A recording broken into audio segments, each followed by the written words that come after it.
ちてくガラスの迷路ひび割れた公園まだ消えないまま封じた記憶誰かの夢にすり替わる名前さえ今奪われてく聞こえるか胸の奥できしむ鎖の叫び逃げないで選ぶんだ自分だけの芯を一つ書き換えられた世界で僕は僕を上書きしてくささやく嘘切り裂きながら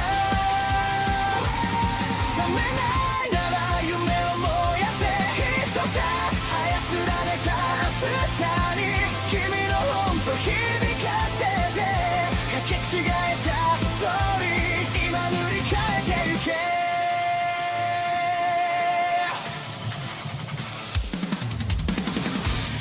黒いタイピン運命に鼓動が刺さる笑うシステム感情を食らう震えた指でログアウト先を探してるでも君の手が確かにここにある忘れるな偽物でも選ぶ痛みはリアル奪えない願いだけが最後のパスワード一つ書き換えられた世界で僕は僕を上書きしてくささやく嘘切り裂きながら覚めないなら夢を燃やせ一つ操られた明日に君の本と響かせてかけ違えたストーリー今塗り替えていけ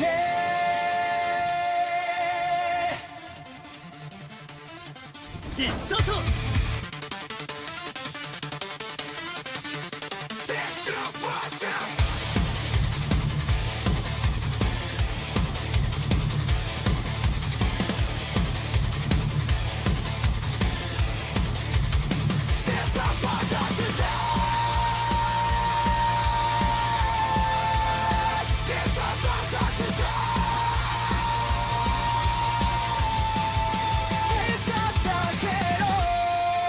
君の声で暗いスクリプトを壊して一つ書き換えられた世界で僕は僕を更新してく挟むく影抱きしめながら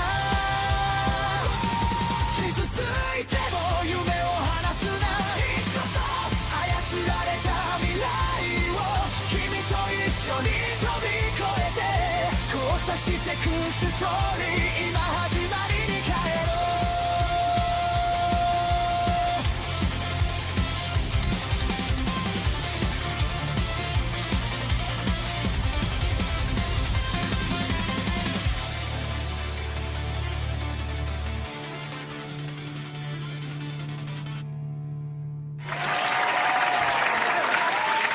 Holy crap, ladies and gentlemen, it's a Friday. Welcome to another episode of Hypnocast. That's right, we are live, boys.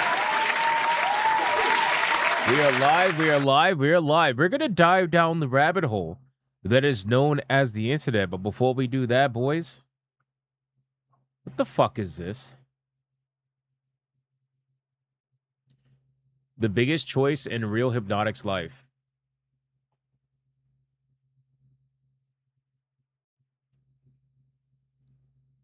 The fuck is this shit? What is this, bro? We literally weren't even live yet. We weren't even live yet. And already we are starting whatever this is. Why? Why are we doing this? Why can't we be normal? Is it impossible? I think it's impossible at this point. I really do. You fail to see why that's a choice? I mean, again, I just... I'm starting to question. I'm really starting to question some things. You know? I don't know. It's getting a little weird. Anyway, boys, bring it in. Hold on.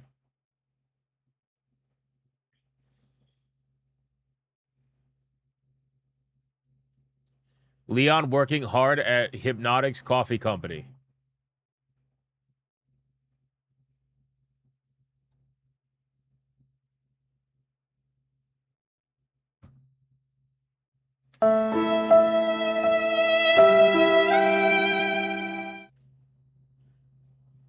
You fucking kidding me? Like, are you actually kidding me? Are you actually kidding me, bro? Like,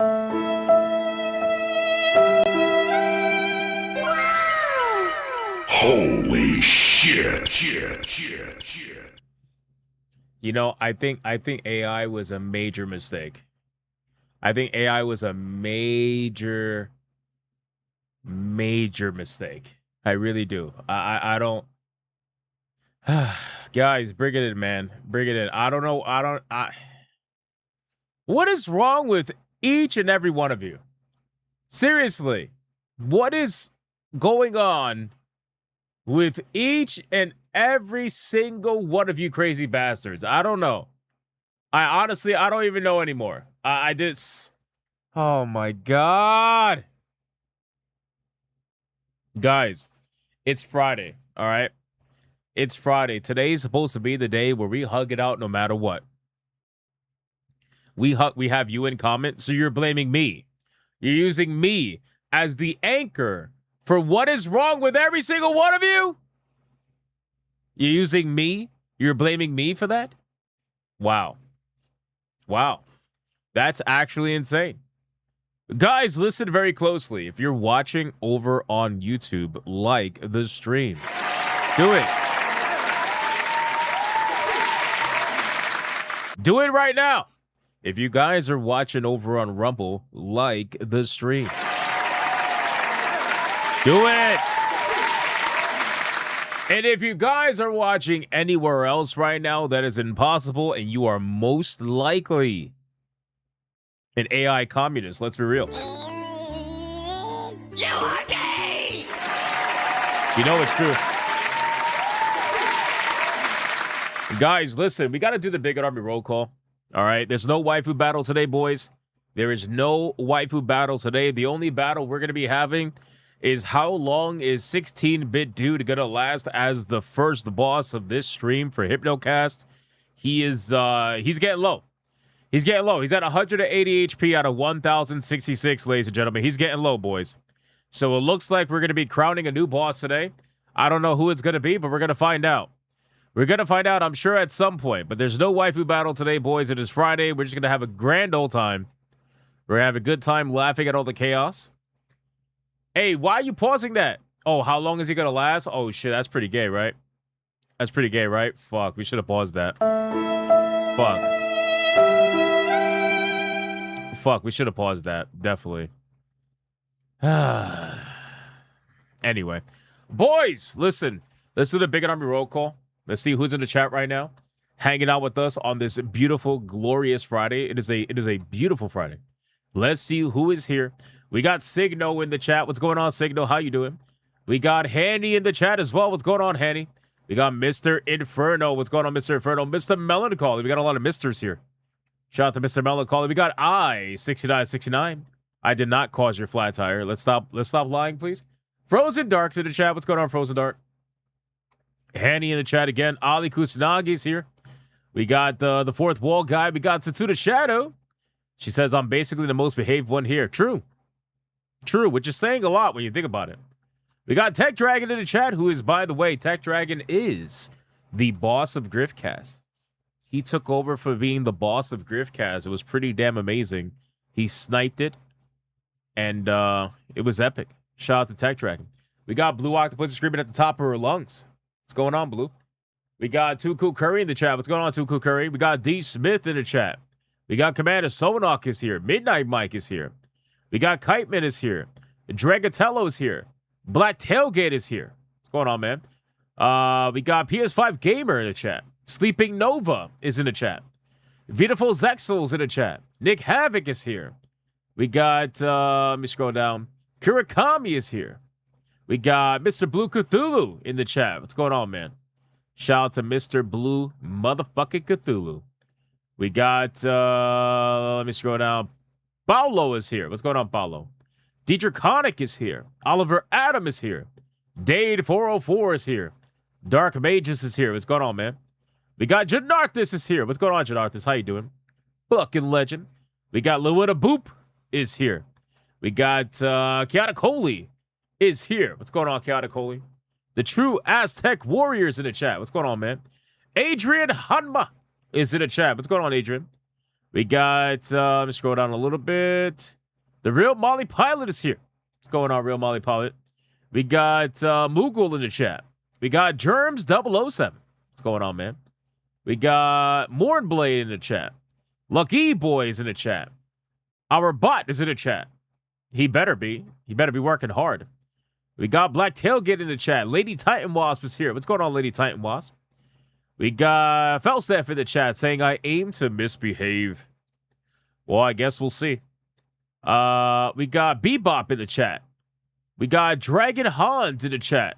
What's going on, Dragon Hans? Shinphil is here. Phaelana is here in the chat. What's going on, Phaelana? How you doing? Shadowbuster's in the chat. What's going on, Shadowbuster? You fucking legend. Wait, what? Hypnotic made a Sonya bot? That is not a Sonya bot. That's not a Sonya bot. Eternal Brand is in the chat. What's going on, man? Darkwind25 is here. Sweet Angel is in the chat. What's going on, Sweet Angel? How are you doing?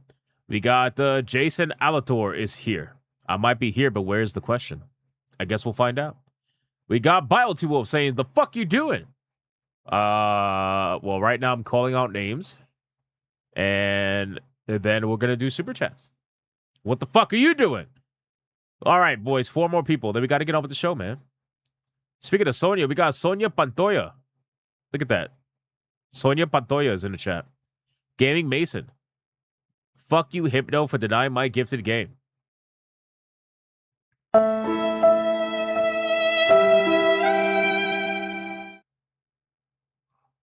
It was a foodie game. Or it was like a hentai game. I always deny those. I'm sorry. I'm sorry.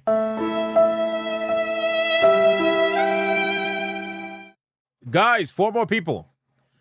Who's in the chat? Let's check Rumble. We got Life Ferret over on Rumble. What's going on, man? We got Michelle Carajo over on Rumble. We got Denarier over on Rumble. What's going on? We got, let me see. Let me scroll down. We got Sargon over on Rumble as well. Air Razor is over on Rumble. What's going on, Air Razor? We got Dietrich Koenig over on Rumble. Let's see. Who else? Let me scroll down. We got Tatsuya Kai over on Rumble. And last but not least, we got Dragonite over on Rumble. And we got Doubled Nebula over on Rumble. What's going on, man? All right, boys. Oh, fuck, guys. You know what? Should we just send Wizard to HR? Like, should we just skip and just send Wizard to HR right now? Just send him over there. Fuck it. Why not? Yeah, right? Right, chat? Do it? Right? Yeah, chat's saying do it. Yeah, I agree. Yeah, I agree. Fuck this guy. Fuck this guy. Please, I beg you, don't do this. I didn't mean it. Sit your bigot butt down in the chair so we can tell you how racist you are, you disgusting chud. That was a hell of a time to say hello. If he would have just waited 1 more minute before saying hello, he could have avoided going to HR. But unfortunately, he said hi, so we got to send his ass to HR. It is what it is. Boys, we got a lot we got to talk about today. All right? Yet another expert, quote-unquote expert, another legal expert has come out and spoken on behalf of Sony. And this person is trying to make it seem as if gamers don't quite understand the reasoning why digital rights are not where they are right now. and how what gamers are asking for apparently is a little bit too complicated.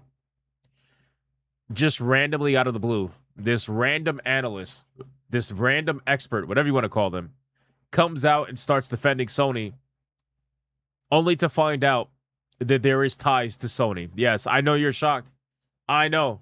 Yet another expert. What did I tell you guys about experts last time? Anytime an expert comes out in defense of that company, chances are they're probably tied to that company, most likely financially. Come to find out, that's exactly what's going on with this particular analyst or this particular expert. So we're going to look at this. We're going to see what they have to say. Because here we go again. Okay, here we go again. We're going to go over that. We're also going to go over Saber Interactive.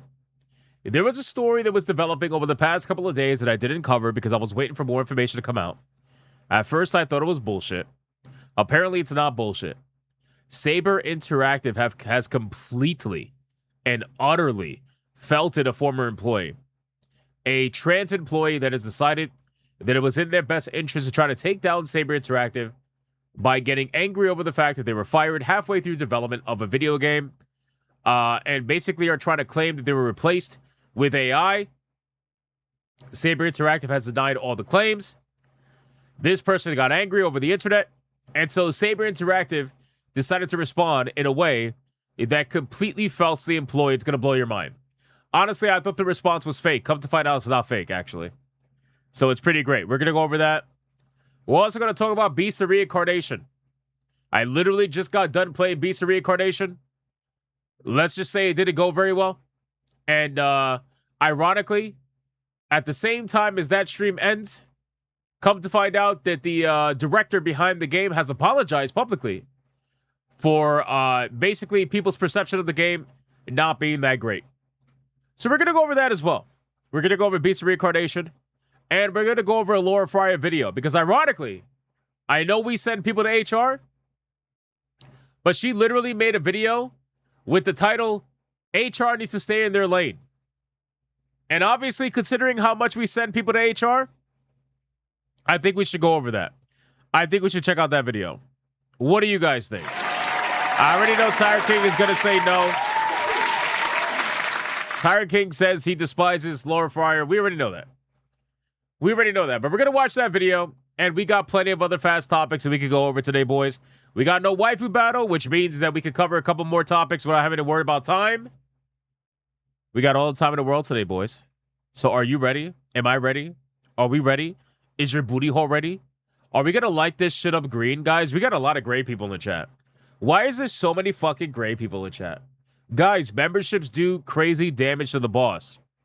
16-bit dude is only at 168 HP. Guys, this is the time. 16-bit dude is going to go down as the boss. During this membership trade, it's going to happen, boys. Let's go. Light it up. Ladies and gentlemen, all aboard the membership train. Lights up, first spark, first flame, name after name, rushing down Black Tailgate with a membership. Let's go. Thank you, Black Tailgate. Appreciate you. Deidre Connick with a membership on Rumble. Thank you. Janarthus with a membership on YouTube. Thank you. Devo with a membership on YouTube. Thank you. The HP is going down and down.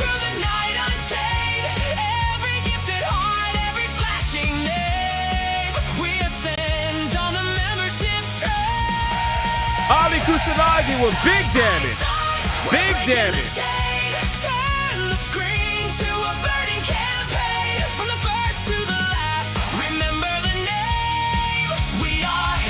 Five memberships. Thank you, Ali Kusanagi.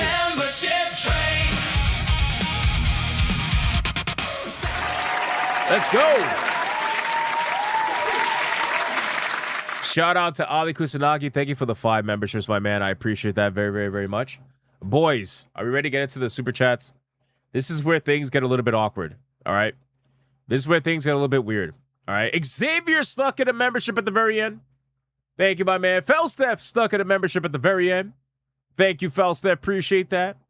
Boys, it is time for the TTS. 16-bit dude is at 86 HP. Holy fuck, it's about to happen. It is about to happen. Here we go. Let's resume TTS and let's see what goes. Checking to see if he left the TTS on. Hey, Frozen Dark, you got felted! I paused PlayStation expert lies again. Saber destroys angry writer. Much deserved, really. GameFreak apologizes. Are pigs flying? Is Yamato expanding the Hypno lore? Find out on Hypnocast tonight. Holy fuck. Dietrich Koenig gifted $5. A $5 direct donation. I was like, where the fuck is Uncle Ruckus coming from? I didn't see the super chat. And I realized, oh, it's a direct donation. That makes sense. That makes sense. Guys, we do have a direct donation link that you guys can use on Rumble or YouTube. It is your choice if you want to use it. If you do use it, it does do damage to the boss. It does count in the super chat total on the bottom. It works basically just like a super chat. So it's up to you. If not, doesn't matter. Do whatever you want. Dietrich Connor, thank you. I appreciate that. And Frozen Dark, just a reminder, you got felted. I did not leave the TTS on. I'm getting better. I'm getting better. Thank you for the 2. Appreciate it. All right, let's keep going. Let's keep going. Hypno, did you watch the Andrew Wilson and Candice Owens debate, where Andrew dominated Candice? Pause button emoji. So, I did watch a little bit of it, just out of morbid curiosity. And all that did, for me, was remind me that my thought processes behind internet debates is 100% fucking spot on. And it just reaffirmed everything I've ever thought about an internet debate. That's basically it. It reaffirmed everything that I ever thought about a internet debate, bro. So that's basically it. But yes, I did watch a little bit of it. I did, and it was pretty awful. I gotta admit, it was pretty bad. It was pretty bad. All right. Anyway, let's keep going. Let's keep going. Beautiful Zexel, thank you for the 5. Had a lot of racially insensitive super chats and remarks in the chat. I wonder who did that. Let's show Spignotic some respect on this Hypnocast and be better. Oh, gee, I wonder who did all those racially insensitive super chats. Could it be the guy who just called this Spignotic? Could it be that guy? I don't know. I'm just saying. You never know. It definitely could be a thing.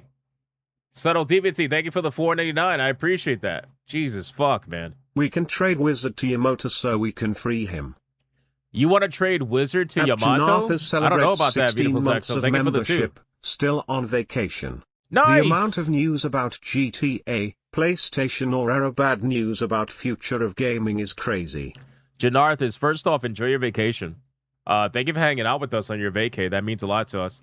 Number 2, yes, the news is fucking wild. And it's because it's like a gold rush. Everybody's rushing to beat GTA in terms of like release schedule and in terms of like the news cycle. They try to like get everything they can about their game out there quickly before GTA completely dominates for the entire month of November.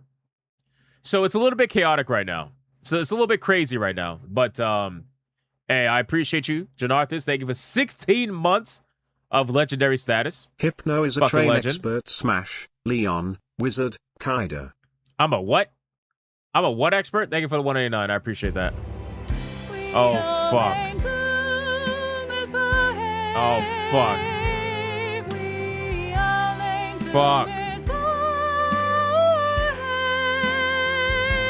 Why? We need some Firefly voices. Why, Frozen Dark? Thank you for the Chun-Li. 5. Why? Atalaiku Sanagi Who voted for Chun-Li? 8560 celebrates 27 months of membership. Yo, Ali Kusanagi, 27 Elder months. I Scrolls appreciate 4 that. Oblivion on Switch 2 is scalped for over 2x retail price. Take a guess why it's 100% physical on the cartridge. Instant not collector surprised. item. Oh, yeah. I'm not surprised. I'm not surprised by that, Dre. It makes sense, though, right? Almost as if people are willing to pay more money for a physical product, right? Almost as if people are willing to pay more money to get their hands on something that's actually purely physical. I know, that's insane, right? There's no way that could be real, right? Amazing. And yet, somehow it is. Somehow it is. Wait a second. Hold on.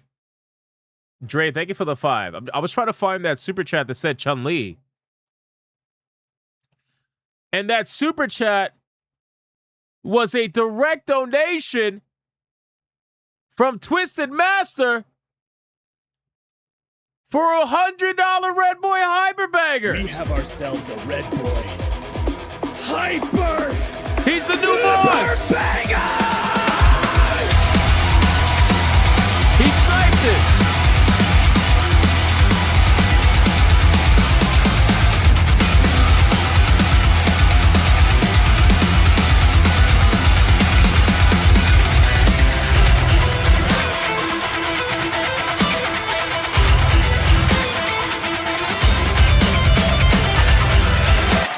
Holy shit, Twisted Master. Twisted Master sniped the boss and he overhealed by 19. So he has 1,019 health. Because the base HP is 1,000. Holy fuck, man. Twisted Master is the new boss of Hypnocast. Everybody acknowledge the new boss of Hypnocast. I already see people damaging him. Shout out to Twisted Master. Holy fuck, my guy. You gotta let me know what clip you want, though. You just said Chun-Li, but we're not even we're not even doing a waifu battle today. I need to know what clip you want. Let me know what clip you want. Holy fuck, man. That's amazing. Hey, can we acknowledge 16-bit dude's legendary run, though? The man healed himself like twice. He denied the chat twice. That was a pretty good boss run. Shout out to 16-bit dude. That was a good boss run, my man. You lasted about 2 days or so. Nice one. Nice one. Twisted Master, let's see what you got, my man. Hypno, I saw a $2 support for Chun-Li on YouTube. Why? We don't have a waifu battle. We don't have a waifu battle today. What are we doing? All right, let's keep going, man. Let's keep going. Shout out to Twisted Master. Let me know what clip you want. Let's go. Let's keep going. What's the next one? Oh, fuck. This is going to be bad. Hypnotic is one of my favorite live streamers, even though, unfortunately, he's a brownie. What do you mean, unfortunately, because I'm a brownie? You literally just use a brown man's voice. What do you mean? Unfortunately, he's a... What do you mean? What do you mean? Alucard, thank you for the 5. I appreciate that. Chin-Li. Chin-Li is crazy. Great Ape, thank you for the 2. Chin-Li is crazy. Cultural appropriate outrage. The Egyptian planes, the beeper that explode, and the dude that should be mowing lawns, but instead he is streaming. Are you trying to say I should be mowing Cathypno lawns? versus Sailor Hypno waifu battle coming soon. No, that's not happening. Trey, thank you for the 10. You trying to say I should be mowing lawns? That's crazy. That's insane. Thank you for the 10. Dre, thank you for the 2. I appreciate that. All right, we're fully caught up on donos over on YouTube and direct donations. I'm going to check Rumble to see if there's anything that came through that wasn't direct. We got Denariah with a membership right at the beginning of the stream. Appreciate that, my man. And DJ Conic also dropped a membership on Rumble at the beginning. I appreciate that. Now, let's cover the memberships over on YouTube. Right at the beginning of the stream, we had Tech Dragon. Well, first off, hold on. Mr. Melancholy apparently dropped a super sticker. I thought you couldn't do that anymore. But thank you for the super sticker. I appreciate the 149. Tech Dragon dropped a 5 membership banger. Everyone, we just got a membership banger! Banger! And considering that is the first one of the stream, you already know what that means.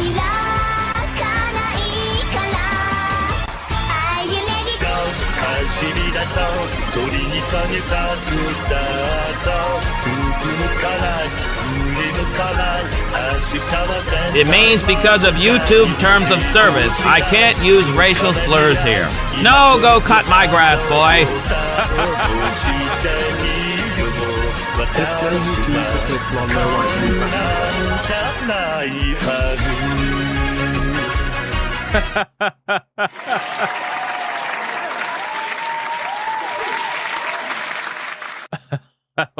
That was fucking funny. Tech Dragon, thank you for the 5 memberships. I appreciate that, my man. Black Tailgate dropped the membership. Thank you so much. Appreciate it. Janarthis dropped the membership as well. Thank you, Janarthis. Appreciate that. Debo snatched a chain. I don't know who, though. But thank you. I appreciate that. And then Ali Kusanagi dropped 5 memberships. Let's go. We just got a membership. Banger! Bang it! Shout out to Ali. Thank you, my brother. Appreciate that. Xavier with the membership. Thank you, Xavier. Appreciate that. Felsteph also dropped the membership as well. Thank you, Felsteph. I appreciate that very much. And then we got a direct donation again from Twisted Master, healing himself by 2 HP because he's petty. He's petty as fuck. He said, Hypno, you choose the clip. LOL, no waifu battle. All right. Consider it done. All right, boys. This is for Twisted Master, the new boss of the stream. Let's bring the ladies in.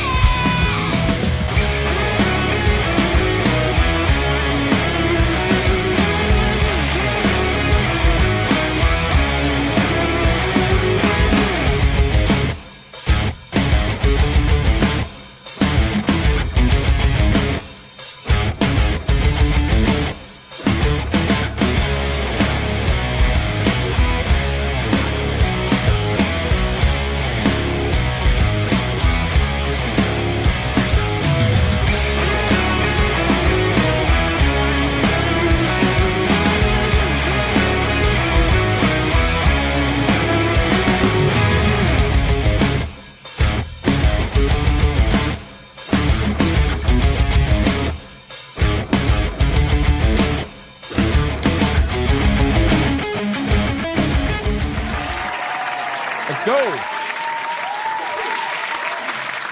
By the way, guys, I'm working on a couple of new Red Boy clips. I got a anime redhead one coming out pretty soon. So stay tuned for that, boys. Stay tuned for that. It's gonna be a good time. They might have over 100,000 subscribers and have a successful YouTube channel, but you are still a Spike. Spike? Bro. Holy shit. And I'm a proud one, motherfucker. 8,689 celebrates I'm a proud 7 one. months of membership. Let's go. Thank you for the 5. The fuck is this? Get What in is the this? airlock. Door Uh-oh. _close. Dave, this I a toxic felt it yourself. atmosphere. Control, your point is? Double felt Law it. expanding like wizard at a public bathhouse. Hey, yo, what? Oh, come on, bro. Lore is expanding like Wizard at a public bathhouse, bro? Wizard, are you in here? Did you hear that? I don't know if Wizard heard that. He probably left the stream already. Guys, wow. Wow. Oh, he's here. He heard that. Oh, man. Is that what you be doing, bro? Is that what you be doing? You be expanding at a public bathhouse like that? Oh man, that's bad. That's bad, bro. Subtle deviancy. He's a menace to society. Yeah, at least it wasn't a Dare Soto. That guy's a fucking menace to society with super chats. But holy fuck, Subtle. That's damn. Yo, what's going on, Demajidai? Shout out to Demajidai. What does that mean? It means that he's expanding. He likes to expand in public bath. Come on, Tired King. You know what it means. You know what it means. Lady Titan Waz says that Baby Titan Waz just stopped in his tracks to watch this. Oh no. Oh no, we are not child friendly. Damn. Yes. Well, there you go. Literally. But Dear Soul to Winner 2 says yes. Thank you, my good man. I appreciate that. All right, guys, listen, we're caught up on everything. Let's check gifted games. Let us check gifted games, and then we're gonna get into the content, ladies and gentlemen. That is right. We got some stuff we gotta cover today. It's Friday. We ain't got no job. We ain't got shit to do. Come on, boys. Let's see. Let's go to Steam. Steam, open up. Come on, what are you doing? Steam, what are we doing? There we go. Looks like we got one gifted game. Let's see what we got, man. We got Frank Motherlovin Castle. Look at this guy. Shout out to Frank Motherlovin Castle. He says, was going to gift Death's Door to you since you like Tunic, but you already have that. So this is a cool enough little game where you pop in and out of dimensions within dimensions, made by the guy who did Limbo and Inside. Really? The game is called Cocoon. I never played Inside, but I played Limbo. Pretty fun game. The game's called Cocoon. That's interesting. Takes you on an adventure across worlds within worlds. Master world-leaping mechanics and solve intricate puzzles to unravel a cosmic mystery. That's pretty cool. I think I'll definitely check that out. Frank, thank you for that. Appreciate it, brother. All right, boys, that catches us up on that. Thank you guys so much. When did that game come out? When did is that a new game? When did that game come out? I gotta check. Thank you for that, Frank. Appreciate it. All right, boys, are we ready? Are we ready to get to the content? I'm ready to get into the content. I know you guys are. Don't lie to me. Don't you fucking lie to me, boys. All right? Don't you lie to me. Guys, we got to talk about, let's talk about Laura Fryer's video. We're just going to start off with a banger. That's what we're going to do. Like the stream. Like the stream, ladies and gentlemen. We got to start off with a banger, boys. Let me pause the TTS. We have topics. Yes, we have topics. Thankfully, today wasn't like a ton of troll super chats. We're only at like 15 out of 50. The other day, we were usually at like, what were we at? I think we were at like almost 50 out of 50 before we even started. So thankfully, people are a little bit calmer today. That's good. Content in my TTS stream. It's not a TTS stream today. That's not what's happening, Glowmighty. Guys, we got to talk about this Laura Fryer video. This Laura Fryer video is pretty interesting because essentially the title of this video is HR needs to stay in their lane. Now, immediately when I saw the title for this video, I was like, oh, that sounds interesting. I wonder what she's going to talk about. HR needing to stay in their lane. I can only imagine she's going to be talking about how, unfortunately, a lot of corporate studios have had HR departments that have overstayed their welcome, or at the very least have overextended their capabilities, let's just say. So I kind of want to see what she has to say about this, considering she was in the business for a very long time. Let's check this out, and let's see what Laura Fryer has to say, and I'll make sure to link her video in the chat once it's over, so you guys can go check out her channel, check out the video, give it a like, all that good stuff. Let's go. A big problem, and it's slowly ruining the games that we love. Today, we need to talk about why the eggshell culture is killing the games industry. Comments like tyranny through politeness in HR. There is no such thing as critical feedback. Bro, tyranny through politeness. Tyranny through politeness. Wow, bro. It's get in line and ignore multiple giant elephants to spare someone's feelings. And the toxic positivity walking on eggshell culture has hurt the industry and the customers who want these games. And keep in mind, that's not just an HR thing. That is not just an HR thing. The whole toxic positivity nonsense, I'm sure it is bred through HR, and I'm sure it's encouraged through HR, but that is a problem that's through the industry through and through, all throughout. Not just a toxic positivity vibe. You weren't allowed to say anything, apparently internally, about this game. You see, somewhere along the way, we stopped having passionate debates about the games, and we started focusing on feelings and safe spaces. Right. The result is this eggshell culture where nobody says the obvious thing out loud because they're terrified of the HR call. And on top of that, all the layoffs, it's just making it worse. And it's not just a game problem, okay? It's corporate America. HR has always been there to protect the company. That's not news. That part didn't change. What changed is leadership has handed the keys to their culture and their studios over to HR. That's a huge problem.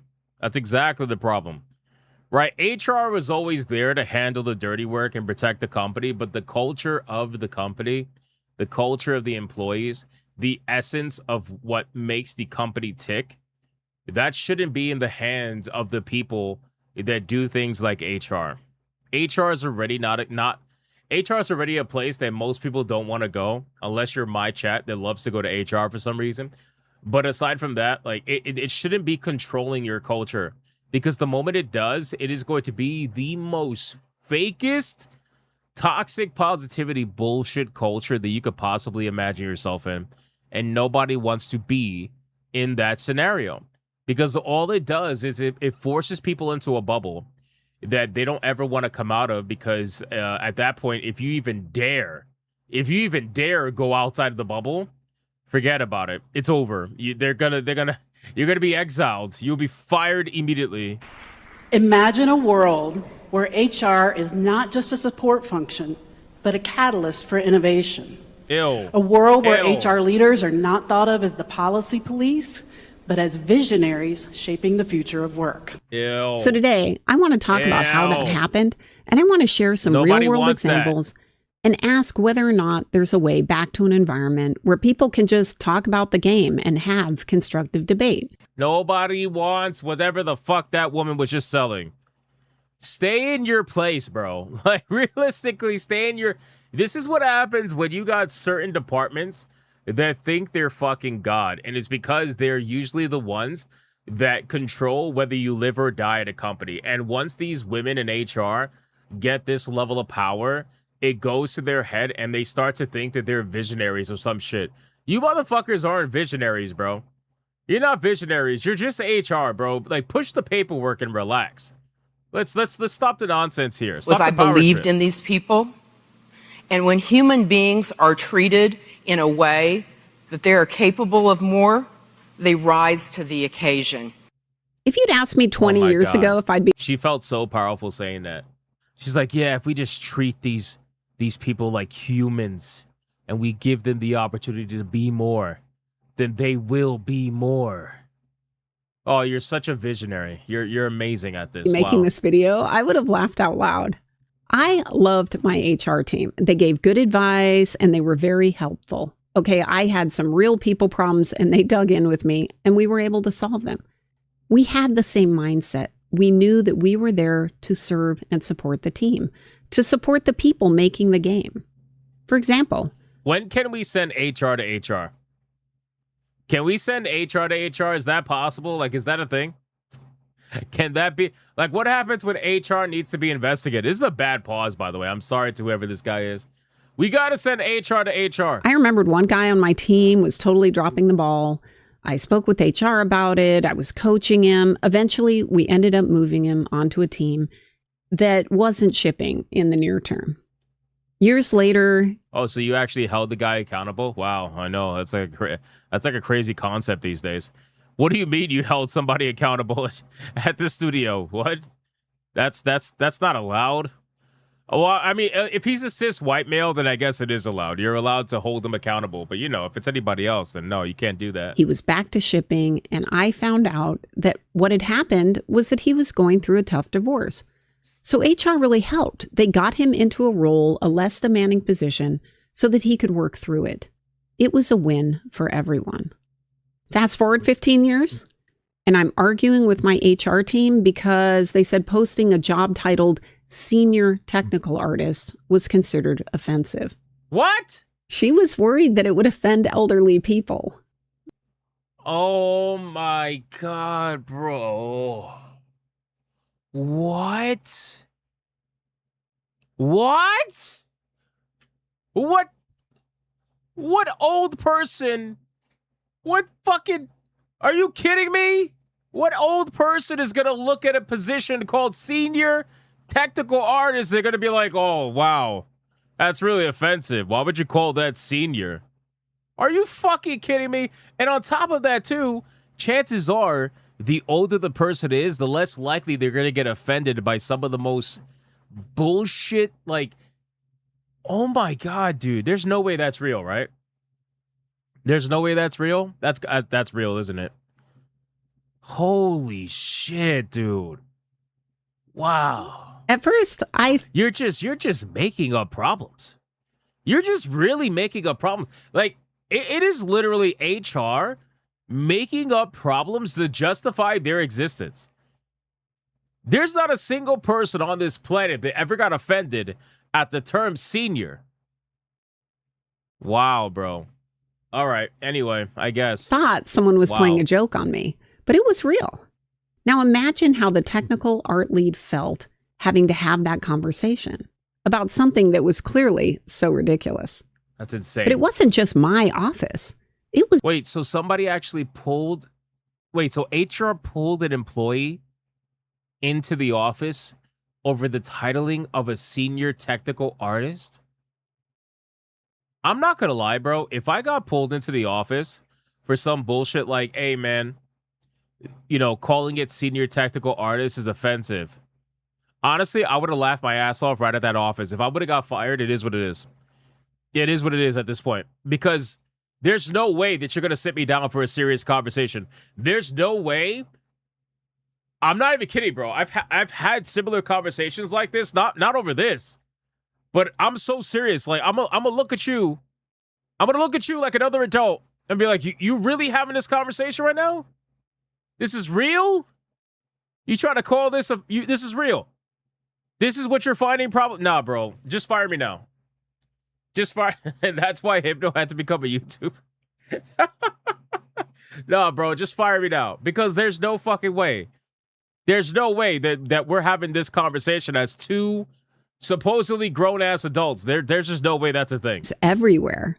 This was a calculated shift happening across the entire HR industry, celebrated at events like Disrupt HR. Oh, God. You see, from my perspective, what happened is that HR decided that the day-to-day work of actually helping people wasn't enough. They wanted a seat in the executive meetings, and they got it. That's what it is. That's what it is. They weren't happy just being pencil pushers. They weren't happy just handling the paperwork. They weren't happy just, listening in on the tough conversations. They weren't happy with any of that. They had to be visionaries. They had to be people that were involved in making the decisions. They had to be the ones that just pushed themselves into more and more power. That's what it was. They wanted more power.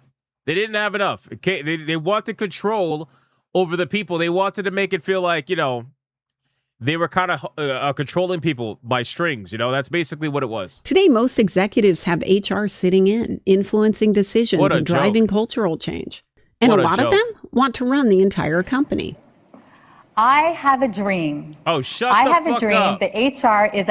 Oh, anytime a white woman comes on stage and says, I have a dream, they should throw a tomato at her face. Throw a tomato at her face, brother. What are you talking about? Really? You're trying to quote Martin Luther King? You're so fucking cringe, bro. I have a dream where HR can be the ones in control of everything. I have it. Shut the fuck up, bro. I have a dream. I have a dream that HR is at the top of the organizational chart, and they are either as important or more important than the CEO. Shut the fuck up! Shut the fuck up! Are you kidding me right? I want to vomit. Like, I literally want to vomit. This is actually most people's worst nightmare. I'm not even kidding. This is most people's worst nightmare. Just go push your paperwork, bro. Stop thinking you're so fucking stunning and brave. You're this, visionary. You're so important. Oh, we're bigger than the CEO. Shut up. I'm not gonna lie, bro. This is pretty good rage bait. This is pretty good rage bait. I'm not gonna lie. I'm a little bit rage baited for sure. And I think we can make this a reality. Who is with me? Nobody. Yes. All I hear are women in that crowd. Why am I not surprised that all I hear is women in the crowd demanding ultimate power within a company above everybody at that company so they can decide the fate of everybody at that company that they don't like? Why am I not surprised that that's the case? Remember, these are people who often have never made any artwork. Nope. They've never written code. They've never shipped a game. And in fact, many of them have no real interest in technology or gaming. Exactly. So it was an accident that I went into the video game industry. But to answer your question about if I liked games growing up, I never thought of myself as someone who liked games growing up. But once I entered the gaming industry, I kind of thought back about it. And I did love playing with my little Game Boy Advance. But this power grab, it isn't surprising. It's so funny how many of these people just magically got into the gaming industry. So many of these people just accidentally somehow landed at the doorstep of a gaming studio. It's amazing how that works, you know? It's almost always women, by the way. And in the same breath, they'll try to convince you that 50% of gamers are women. And meanwhile, all these women are admitting that they somehow accidentally landed in the gaming industry. It's not the first time we've heard something like this. Okay, this is how it works in big companies. Everybody wants more influence. That's very natural. The problem is that HR's core job is about reducing risk. And so their focus ends up being about optics and safety, right? Not results, not making great games. And it appears there's this new idea that's taken over where HR people think that they know people better than anyone else in the organization. That's true. Now, why HR? Because people are at the heart of every business challenge and every business opportunity that we'll face in the future. And we are the experts and people in our organizations. Why is it that HR always has these fucking gay-ass photos like this? Why is that? They always, like, if you ever look at all these corporations and you go to the HR departments, there's always these, like, fucking fake bullshit, gay, like, just Hakuna Matata fucking, like, complete bullshit where they make, like, hearts out of all these, like, multicolored hands, or they'll do, I hate this shit. It's so cringe, bro. It's so cringe. They and you know what's funny?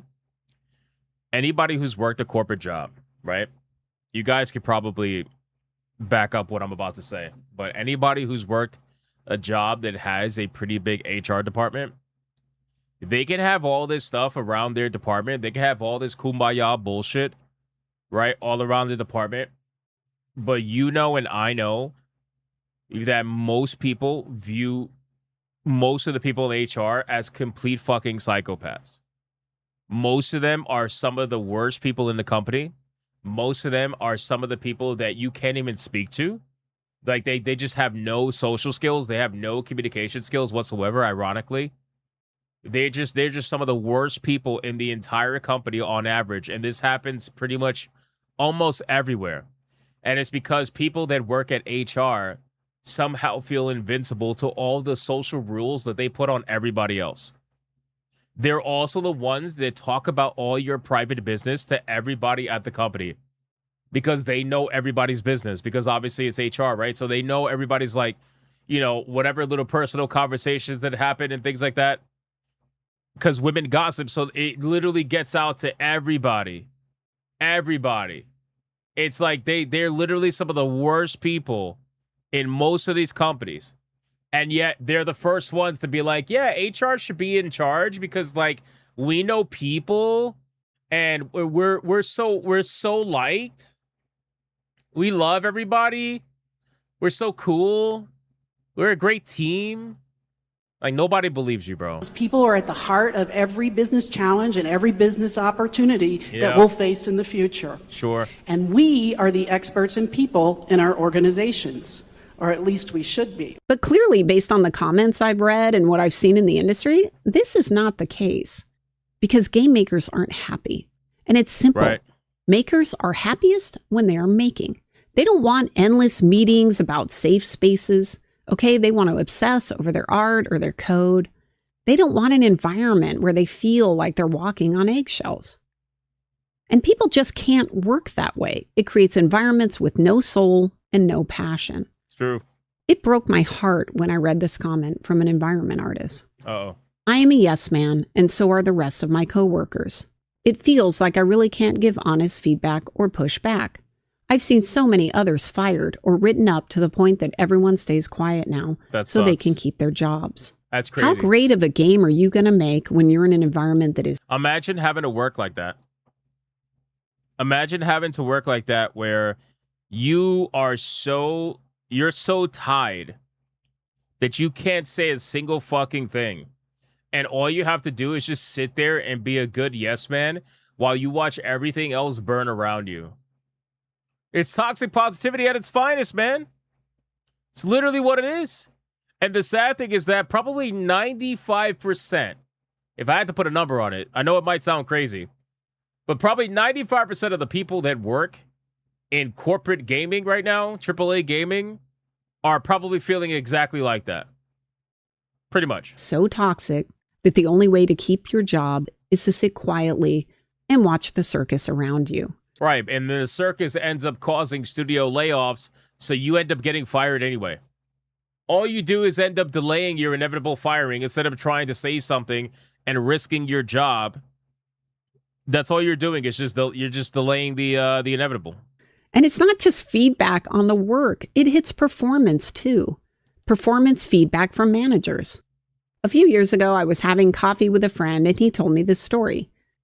He told me that he asked one of his engineers to give him a heads up the next time he had a doctor's appointment because his engineer had disappeared at lunch and missed a deadline, and the rest of the team had to crunch in order to cover for him.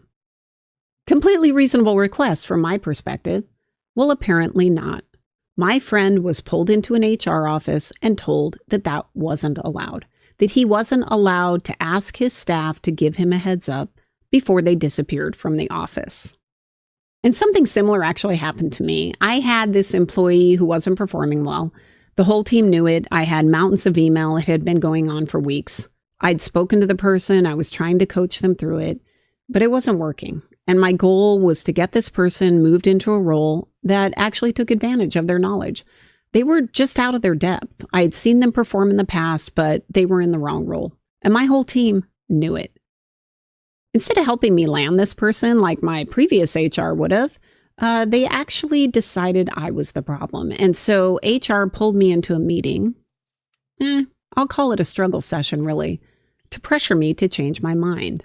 To tell them that the person was no problem and that we weren't going to make any changes. Of course, I refused because she had no data to contradict what I was saying. Wow. But I didn't last that much longer in that role, and I've often thought that that was the start of the end for me in that particular position. So I understand the many comments. Well, that's another thing too, right? If you have a disagreement with HR, let's say you're somebody who is upper management, whatever. You have a disagreement with HR, that's it. Like, you may not get fired that day, but now you are the target now. So now they're going to find any reason to slowly but surely work you out of the company. They're going to find whatever way they can to get you out of there, one way or another. Because unfortunately, when you have positions of power that are held by women, the moment you have a disagreement and they don't like you, that's it. That's it. Men can work with other men they don't like, as long as the common goal is achieved and both men get what they want. With women, it doesn't matter if the woman that they hate is the best person for the job and could get both of them more money. It doesn't matter. The moment they don't like you, it is over. And they're going to do everything they can to try to get you out. Even if it'll fuck over their company, even if it'll make things worse, it doesn't matter. Because they have to get their revenge. It's all about feeling better about it. It's fucking crazy, bro. On the channel from people who are like, I'm not going to push back. I don't want to lose my job. And I agree. Yeah, you end up losing your job anyway. You shouldn't take that risk unless you can afford to do so. I push back for two reasons. The first was because it was my job. Okay. If the leader isn't going to stand up for the team, who is? And why do you even have... Wait, leader? I thought there was no female leaders before the wokies came in and said that they changed the gaming industry. How the hell were you a leader so long ago? I thought that didn't happen. I thought it was all white men that were in charge. Obviously, I'm being sarcastic, people. Let's go. Let's relax. Job. And the second most important reason is because it was the right thing to do. I mean, think about it. If nobody pushes back, then you end up with what we have today, broken cultures. Okay, broken cultures that my comments are filled with. You have game teams that aren't making great games because they can't discuss what's wrong with them out of fear. And a team that can't discuss the work, they're not going to succeed. Sure, in a big company, it might take a while, but they will eventually fail. And you're seeing it already. So things have definitely changed over the last 20 years. Look at you, and that's because HR... Damn, go back. Go back. Hold on. Wait a second. But they will eventually fail. And you're seeing it already. So things have definitely changed. Damn, Laura Fire, man. You didn't have to do Ubisoft dirty like this? You didn't have to do Ubisoft dirty like this. Shit, she highlighted the minus 89.45% overall in the Ubisoft stock, going from a high of 102 all the way down to $5.38. Ouch, man. Imagine investing in Ubisoft when it was at $102 and now it's worth 5 cents. How felted are you? Like, are you basically like about to jump off the bridge, or like what's going on here? Damn, bro, that's crazy. Over the last 20 years. And that's because HR decided they didn't want the day-to-day work of serving the team. They wanted to be strategic. They wanted to control the culture. And too many leaders said, okay, sure, go right ahead. You can hear it in their voices, in their own words at events like Disrupt HR and in industry talks. They talk about becoming the chief disruption officers, taking over culture and moving from order takers to the people who decide how the whole company runs. They're not hiding the power grab, okay? They're proud of it. And this little conference, Disrupt HR, it has exploded. You know what's one thing I noticed? I don't know if you guys noticed this too, but a lot of former developers have essentially become like influencers or like YouTubers or whatever. Like David Jaffe, for example, even though nobody likes him. Laura Fryer's another one too. Obviously, you have some journalists that have tried to become YouTubers too. Have you guys noticed that they almost never reference Laura Fryer? Why is that? They reference David Jaffe. When he says things that they agree with or disagree with, they reference him. But they almost never reference Laura Fryer. Why is that? Considering she has more experience than pretty much almost anybody. She was part of some of the most popular franchises. Like Gears of War, for example. She was there. Why is that? I'm gonna tell you why, in my opinion. I think the reason why they don't reference Laura Fryer in pretty much anything, even though they definitely could. She's like a great haven for information. They don't reference her because she's what I call a narrative destroyer. She's a narrative destroyer, right? So what do I mean by that? So she's a woman, number one, who doesn't seem to agree wholeheartedly 100% with what they say all the time. Not that she doesn't, agree. Not that she agrees with us all the time either. But she's a narrative destroyer. She's a woman that was in charge of a massive studio, by the way, an Xbox studio, in charge of a massive IP like Gears of War. And she was in charge decades ago.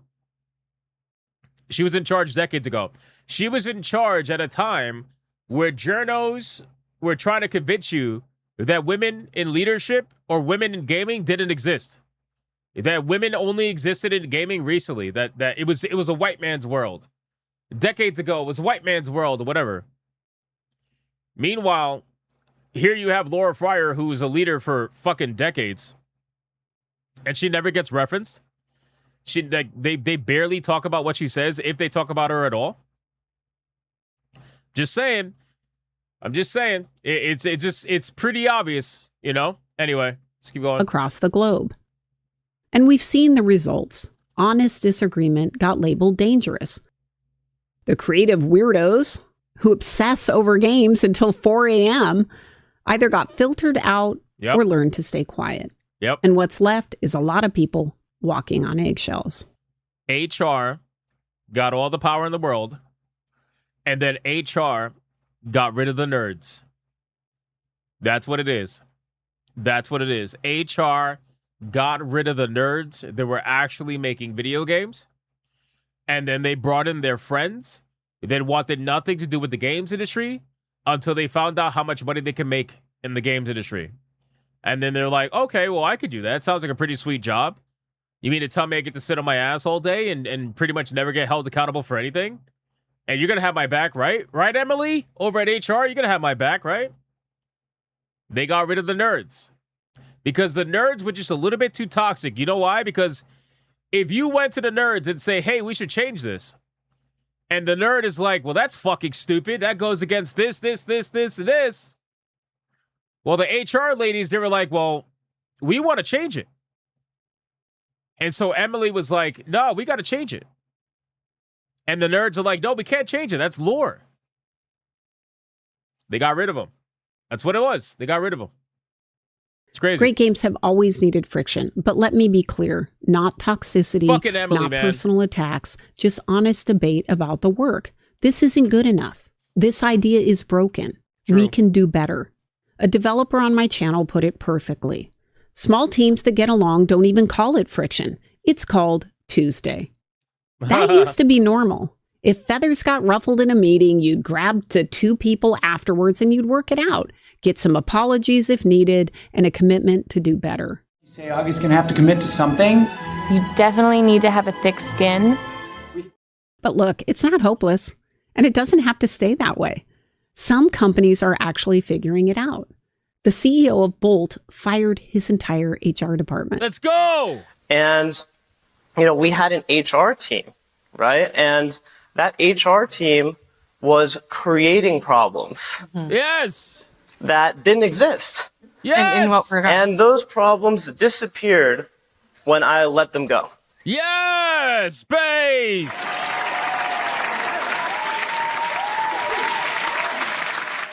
It's literally that's literally what we've been saying the entire time. Like, holy fuck, somebody finally got it, bro. The sip, bro, oh my God, bro. I got goosebumps when I heard that.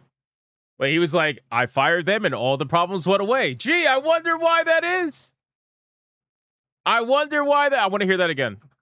Oh, I want to hear that again. I wonder why that is. Fired his entire HR department. Bro. And, we had an HR team, right? And that HR team was creating problems that didn't exist. And in what regard? And those problems disappeared when I let them go. Yes! And this is the way, right? We need... Notice how the women in the crowd started laughing when he said that. It's because these bitches know that they're like, yeah, we kind of do that. The fuck out. Get out. More of this kind of courage. We need leaders to take back their teams. Hire people who still want to make great games. Make it safe for them to debate and tell the truth about the work. Right now, you have all these talented people biting their tongues and going completely numb. It's not sustainable. Okay, the games are suffering for it. The players... I wonder how much hate she's going to get for this video. I wonder. ...can feel it. And they'll never talk about it. They'll never talk about it. They'll reference it probably privately in their studios. They'll be like, this fucking bitch Laura Fryer, she made another video. Oh my God, can you believe it? Now she's calling out HR. Can you believe it? I think it's time for a change. I think so too. I agree. Did you realize they're talking to a room of HR leaders? That's why they're very, very curious. That's why I prefaced multiple times reading the room. I can't say that I would advise the same in a large company. Do you see what she did though? Do you see what you see what she did? She said, you realize you're talking to a room of HR leaders and that's exactly the point. We're making sure that you understand that most of you guys are fucking useless. That most of you guys are there to cause problems. And that when we let you go, suddenly things got magically better. Gee, I wonder why that is. How the hell did things get better by firing an entire team? It almost seems as if that team was the problem. And maybe as HR leaders, if you even want to call yourself that, maybe perhaps you would realize that he's onto something. You know what I mean? Maybe you would realize he's onto something. But of course, they'll never admit that. They'll never take accountability. And it's always going to be someone else's fault. So, this was a great video by Laura Fryer. This is a really good expose on HR as a whole. She definitely cooked with this one. Even Tiger King is going to admit that she cooked. I know he is. I have faith that Tiger King, who despises everything, even he's going to say she cooked on this video. I think this is a cooked video for sure. 100%. Great video by Laura Fryer. I'm going to link it. I'm going to link it in the chat for you guys so you can check it out and put it in the description of the clip. That way you guys can check it out. Give her some support, especially on this video. It was very good. This was a W.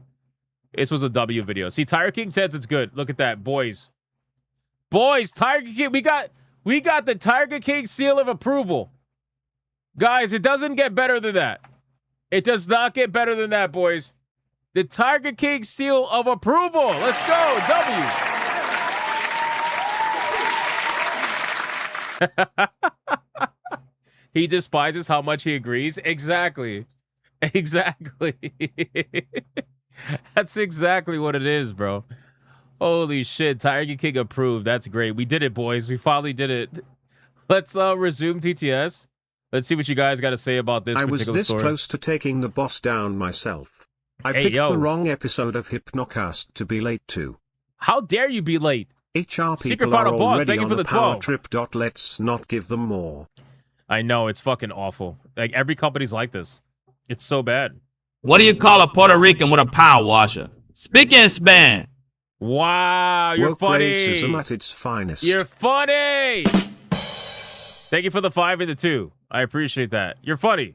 Spignotic said he don't watch or play sports. How's come that white chocolate eating Home Depot graduate is pictured the Wizards catcher? Word. What the fuck I is firmly wrong believe with you? HR was ground Thank you zero for the for the 489 infiltration subtle. of the gaming industry. Once they could hire, fire, and enforce it spread from there. Oh, 100%. 100%. That's exactly what it is. Like, again, it's let's advocate for getting more power. And then once we have that more power, let's utilize that power to do the fuck shit that we want to do on a daily basis. And then continue to do that until the point where you have essentially full control. Which, again, it's not something that happens right away. It's a very slow burn. But it's something that happened over time, over 10 years or so, give or take, maybe even longer than that. It's been happening, and now we're here. With you got developers that they can only make comments on YouTube videos. They can't even tell their fellow developers how they really feel about what's going on at the job because they don't want to get fired. It's a shitty way to work. It really is. You got to work every day without feeling like you can't say a single thing about what's going on. I don't know. It's kind of shit, to be honest with you. Anyway, let's keep going. Thank you, Mickey, for the 5. Appreciate you, Keep bro. these helicopter moms out of our hobbies. Pouting face emoji. Helicopter moms. Damn. At Tiger Thank you for the King 2. Rex Carter celebrates 11 months of membership. You're familiar with SHRM, right? A lot of HR issues stemmed from SHRM. Well, that and more. But I appreciate What's that, her Tiger face King. from Thank you for Naughty 11 Dog months. 2? Another. At Dark Obsidian Naughty Dog celebrates 2? 16 months of membership. Anita? God, I'm getting old. You talking about Anita Sarkeesian? These HR people wants to Thank you own for the the 2. company, then the owner wants to own it. It's like corruption 101 or power grabbing. Little by little they decide to do what they want to do. Monopoly of power. True. That's exactly what it is.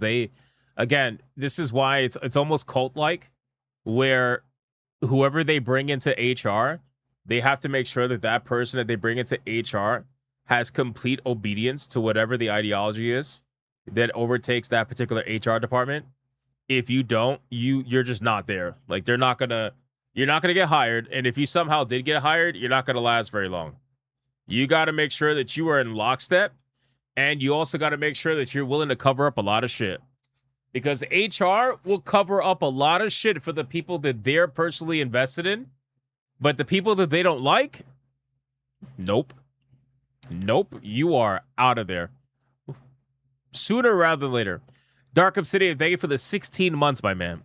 We're all getting old. I appreciate that, brother. Shout out to you, man. All right, boys. I checked Rumble. We got nothing on Rumble. Let's continue. We got Twisted Master at 950 HP. Currently at 106 at the bar right now. We're not quite at tier 1 just yet. I will try to recount it with memberships and see how close we are. But I got to keep track of everything. I don't have any mods counting today. It's Friday, so. All right, let's keep going, guys. Let's get to the next story. Like I said, great video from Laura Fryer. Highly, highly, highly recommend. Now, let's talk about this PlayStation legal expert story. Let's talk about this because it is this is crazy. Let me pause TTS, boys. We got to talk about PlayStation, man. You guys want to talk about PlayStation? The mods don't know how to count on Fridays. No, it's not that. It's just I don't have mods on Fridays. I don't have any mods on Fridays. Link to the video. I linked the video. Did you miss it? I already clicked it out. I'll get it back to you. I already clicked it up. Guys, we got to talk about PlayStation. Yes, I know. This is something that we've heard many times over. There is a legal expert, and I want to make sure that we specify or focus on the word expert here. The legal expert. There is a legal expert called Dr. Celia Pontin that is apparently trying to downplay the idea of Stop Killing Games, where they're trying to say that Stop Killing Games' idea of having laws protecting gamers is supposedly complicated. Now, there's one thing I want you guys to understand before we get into the whole context of this particular video. We covered another supposed expert that came out in defense of PlayStation killing physical media, and then come to find out that expert works for a company that apparently works for the same, for basically Sony was a client. That's all I'm trying to say. Sony was a client of theirs. They were making money. They were compromised because Sony was actively involved with them, okay? And when that expert came out and said what they said about physical media, I immediately got suspicious. And I told you guys back then, anytime these supposed experts come out and they say, yeah, this is complicated. They're trying to anytime they're trying to play these games, right? Because you realize that the reason why she's saying this is because Stop Killing Games is now suing Sony. They're involved with the class action lawsuit against Sony regarding physical media. That's the reason why she's saying this, right? So it's very, very interesting when all of a sudden somebody gets involved, like Stop Killing Games, and then all of a sudden just this random expert comes out. Like these experts, they just come out of nowhere. They're like Pokemon. They get summoned. You throw the ball like, hey, expert, I choose you. Anytime something happens, right? So anyway, she says there's a mismatch between what people might be calling for and what is possible when it comes to how existing legislation works. So I decided to check out this particular article. This is from Dextero, okay? I wanted to see what exactly was going on. Stop Killing Games' idea of having laws protecting gamers is apparently complicated, according to one legal expert who believes there might be a mismatch in what people actually want. Let's keep going. Their petition managed to gain over 1 million signatures. This is regarding Stop Killing Games, right? Speaking to the games business, Dr. Cecilia Pontin is the Director of Policy and Public Affairs at Flux Digital Policy. And they said that while an ideal solution is suggested, it might not work out as planned. So a lot of people looked at this and said, okay, you're the Director of Policy and Public Affairs at Flux Digital Policy. Well, what exactly is Flux Digital Policy? All right, so people looked it up. Stop Killing Games actually responded to Ms. Dr. Pontin, right? And they said, well, it turns out the expert has a slight conflict of interest, being that she's a subsidiary of a company that works for Sony and other ESA VGE members, which is essentially a big publisher lobby.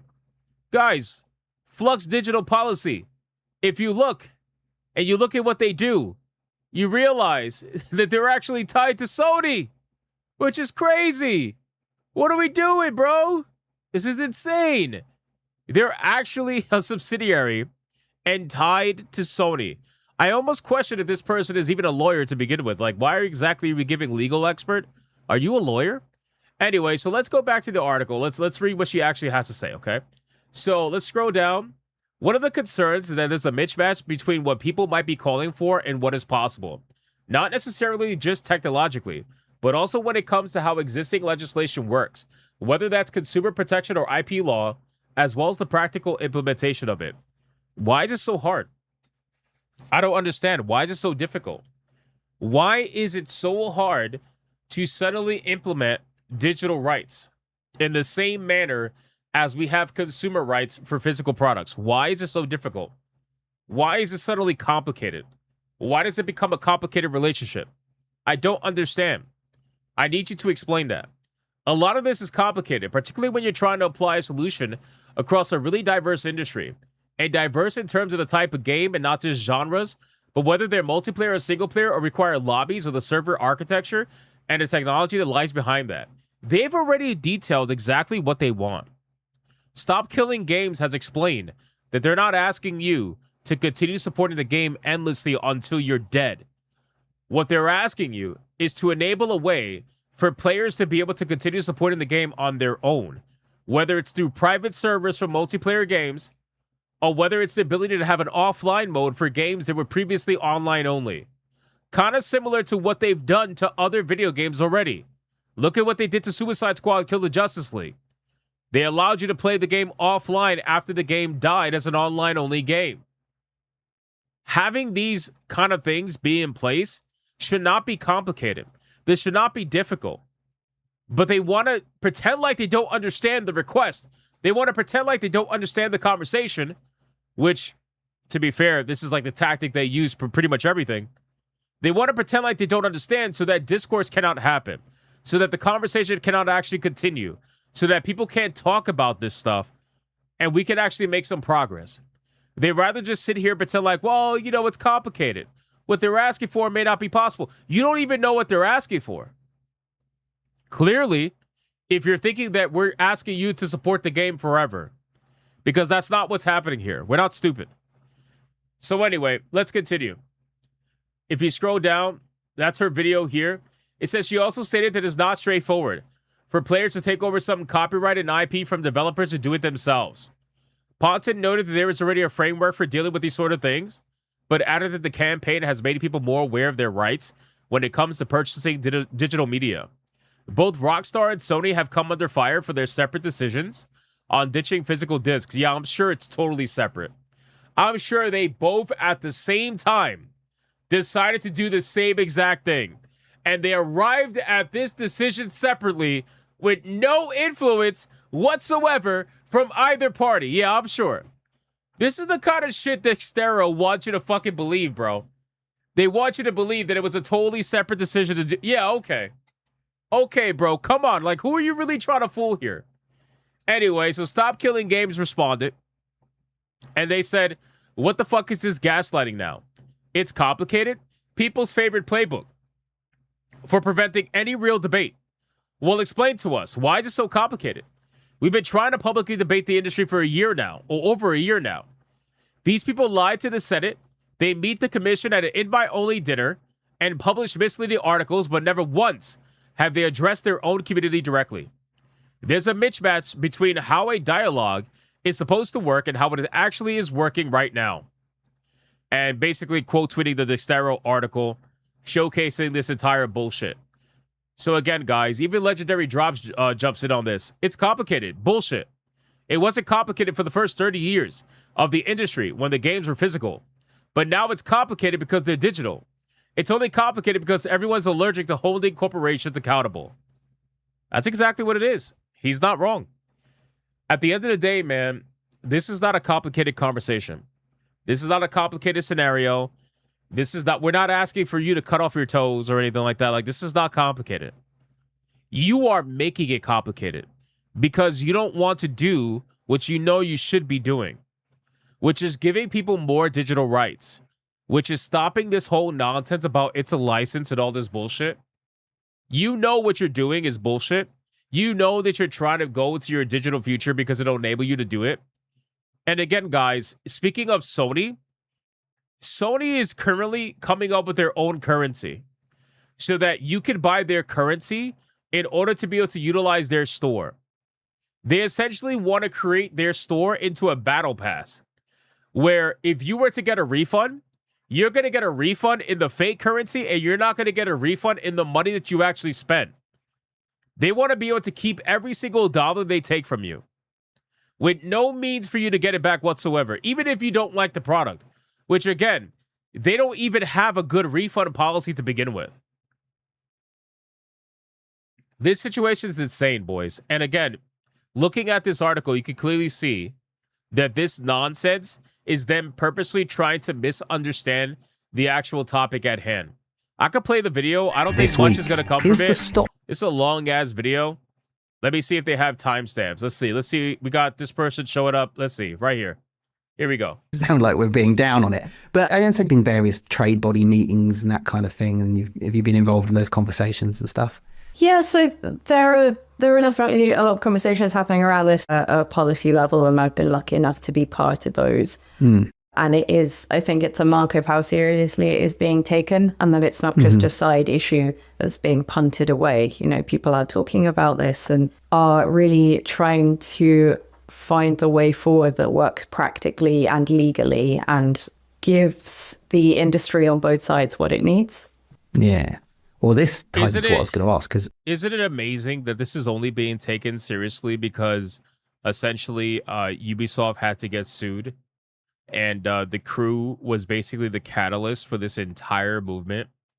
It's amazing that the crew is going to be remembered as the game that potentially spawned digital rights in the gaming industry. It's actually kind of crazy. I'm surprised to see trade body statements around this issue. I'm surprised that it's not being just pushed away and ignored. Why is the industry, why are game publishers, why are trade bodies not ignoring it and pushing it under the carpet? I think they are engaging with it seriously and I think fairly intensely, because the campaign has been very vocal across multiple jurisdictions. And so it's not like this is just an American issue and we don't hear about it in the UK, or it's not just an EU one. It's being shared everywhere, particularly in those three areas. And so it's hard to escape, and it's not something that you can really back away from. It's also gaining momentum. And you know what? I'm glad she said that. I'm glad she said that. It's getting hard to escape, and you can't back away from it. I'm so glad she said that, because this is how you enact change. You have to overwhelm these companies. You have to overwhelm them to the point where they have no excuse, and they have to acknowledge you. They have to acknowledge the problem. They have to acknowledge the elephant in the room. That is how you get things done. This is how you actually continue and try to get some form of change happening. So I'm glad she said that. As a talking point, not necessarily on one side or the other, but as something that's... Because right now, Sony is currently in the pretend it's not happening problem. That's where Sony's at right now. Sony's in let's pretend it's not happening. But again, they're getting sued by like 6 different countries right now. They're going to get overwhelmed eventually. It's only a matter of time. In the more general public consciousness, because it speaks to a move towards a digital-only culture, and that's not just games. It's also music, it's also film, ebooks, things like that. This is something that we are moving towards as a society when it comes to how we intake our culture and our media and our inputs. And so, although games are kind of at the forefront of it... It's funny she mentions an all-digital culture, where Capcom released their numbers. We talked about this the other day. Capcom released their numbers, and in the US, I think it was like high 70% in terms of digital for Resident Evil Requiem, and the rest was physical. But everywhere else in the world, it was almost a 50-50 split for Resident Evil Requiem. Some of it a little bit more digital, some of it more physical. Like I think Japan might have been more physical. But it was nearly a 50-50 split everywhere else in the world when it comes to digital versus physical. But they don't want to account for the fact that the digital number's skewed in terms of the totality number, because they include video games and DLCs and expansions and things like that that don't have physical releases. They count it as digital. So when you get down to the nitty-gritty, you just get down to the actual game itself, the one video game. When you get down to the game by itself, the physical versus digital split is extremely close. Extremely close. A lot closer than they want to admit or even tell you, which I find to be very interesting. In terms of what's happening in public commentary. But like you said, they're not just pushing it away. They do seem to be trying to counter it. They seem worried. That's where I'm coming from. That Top Killing Games is calling for legislation. They're calling for change. And the reaction of the publishers seems... The companies should be worried. They should be worried. Because they know they've been getting away with bullshit. They should be worried. Because the conversation is not going away. Stop Killing Games has been going on for a long time now. And it's now in different legal brackets all around the world. It's not going away. You should be scared about it. Suggest they're worried that that might happen if they're not careful. And so is that... You're nodding your head. Well, everyone in every industry is worried about new legislation because it's a big unknown, right? Yeah. Like, so whenever there is... Oh my God, we might have to give people more digital rights. Oh, it's terrible. It's terrible. We can't. We're scared shitless. Please help us. Please let us fuck our customers even more. New legislation on anything on the horizon, then people start getting a little bit concerned because there's a little bit of a better the devil you know thing that happens within regulation. But I think one of the issues and one of the concerns that you see is a mismatch between what people, what the public might be calling for and what is possible. Not necessarily just technologically, although there are some barriers there, but also when it comes to how existing legislation works, whether that's consumer protection or IP law, right, as well as the practical implementation of it. So there might be some... So again, really quick, what Stop Killing Games is asking for has already been proven to be possible with relative ease by multiple different studios of varying different sizes that have provided offline modes for their video games. They were mainly online. They weren't part of an MMORPG category, right? An MMORPG category is treated differently under Stop Killing Games, but everything else, there are multiple video games that have proven that it's absolutely possible as long as you prepare for it and you just choose to do it. The truth is that these people are not doing it. They're choosing not to do it. They don't want to do it because it's easier to not do it. It costs less money to not do it, right? And again, it has nothing to do with you keeping servers up or anything like that. It has nothing to do with that. Nobody's saying for you to keep a server alive forever. Would that be great? Yeah, sure, but it's not what we're asking for. What we're asking for is an offline mode for these video games, or at the bare minimum, a peer-to-peer kind of support that would allow players to be able to continue keeping the servers alive or keeping online play alive in some way, shape, or form without any kind of official support on your end without costing you any money. You know, but realistically, the offline mode would be the best option for all parties involved because then the gamer gets to be able to play his game and you don't have to worry about a fucking thing in terms of like legality or servers or anything like that. You don't got to worry about any of that. You just provide an offline mode and that's it. And again, this is different from an MMORPG style video game. Ideal solution being touted by some of the really engaged players in this space, but that might not actually work out. And so if that were to be legislated for, then you could have this real tension of something having been called for and supposedly supported, but actually the industry gets caught in the middle, having to deliver something that might not actually really work in practice. And I think that can be a real concern to them. Yeah. Let's dive into it. Yeah, I don't see what is not capable in practice that they're asking for that hasn't already been done. I just think that they don't want to do it. That's really what it is. They don't want to do it. We know they don't want to do it. They want this world where they don't have to worry about it. They don't have to do any of this stuff. That's really what it is. They're completely full of crap, in my opinion. And it's all about them wanting to save time and money, realistically just money. But they don't want to do it. That's basically it. So that's it, guys. I'm not going to go over this whole video because it's just going to be a bunch of gaslighting from a supposed lawyer that is trying to, come out and claim that what gamers are asking for is essentially impractical in terms of how it's executed. Meanwhile, it's already been executed by multiple studios in the past. It's been proven. Like, it's not like this is rocket science here. And come to find out, this person works for a company that is essentially tied to Sony anyway. So it's like, is anybody really shocked by this? I'm not.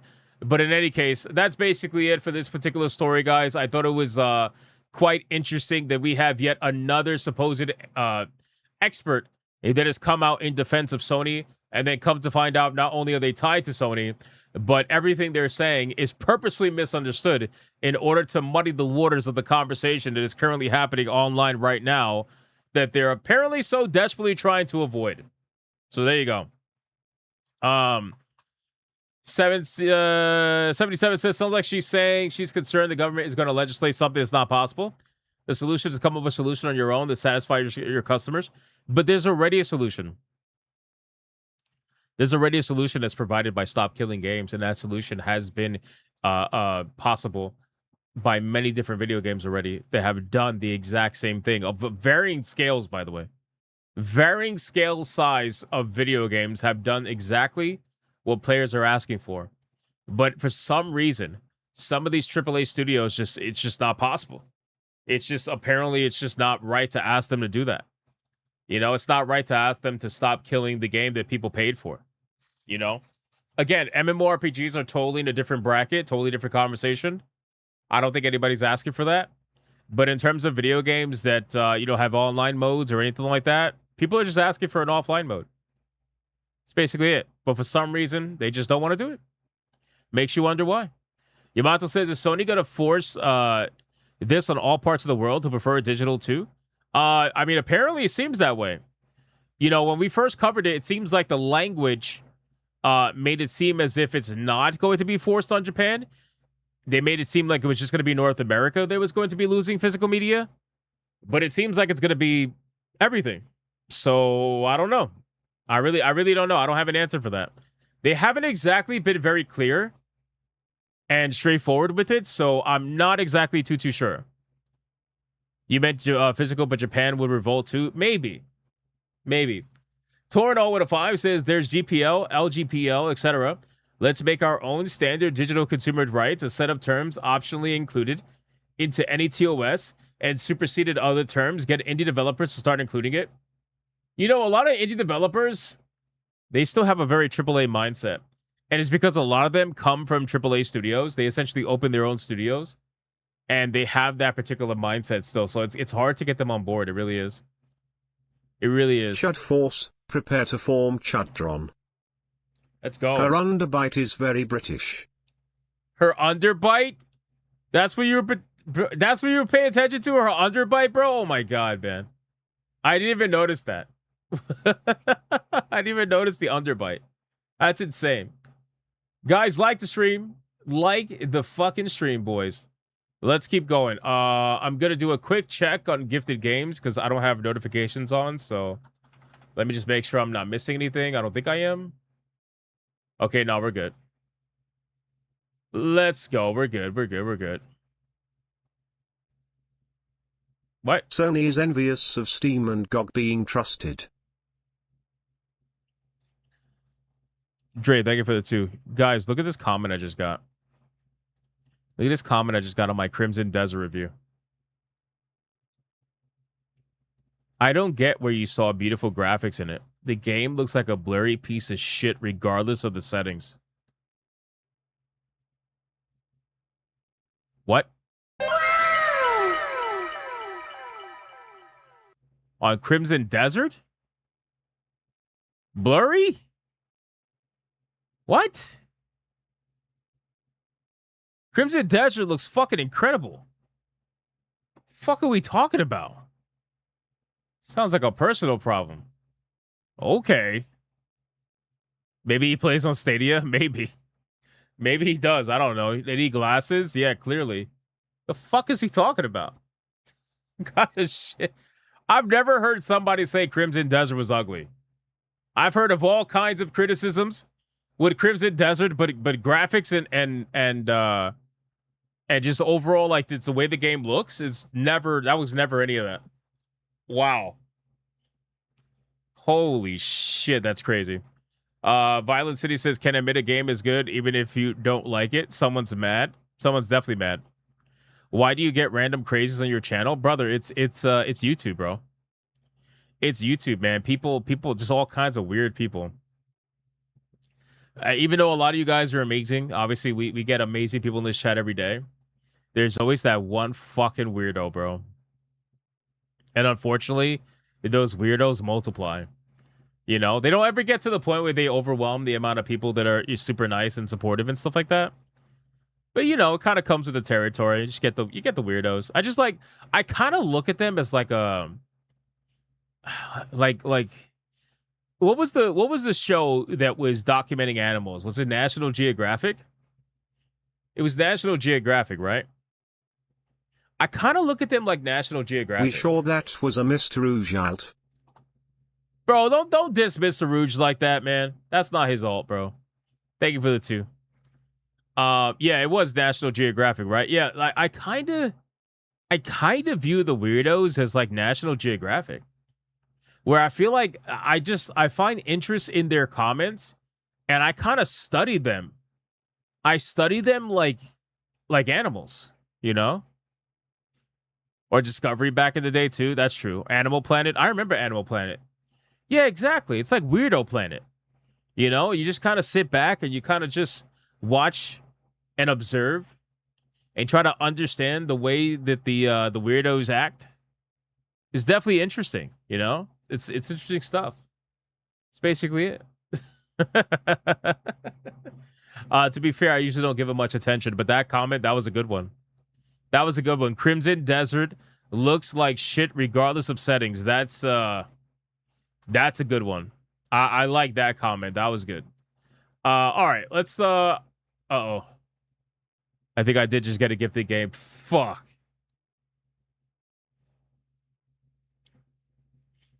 Zark41 says not banned in Australia, by the way. Gifted Weed Simulator.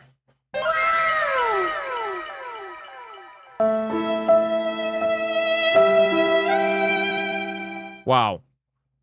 Wow. Weed Simulator. Thank you. Shout out to Zark41. I appreciate that. Don't smoke weed, become weed. So you get to become weed. That is... Wow. Wow. Do you die in the game when you get smoked by a black person? Is that what it is? That's insane. Zark, I appreciate that. Thank you for the malware. This motherfucker, bro. This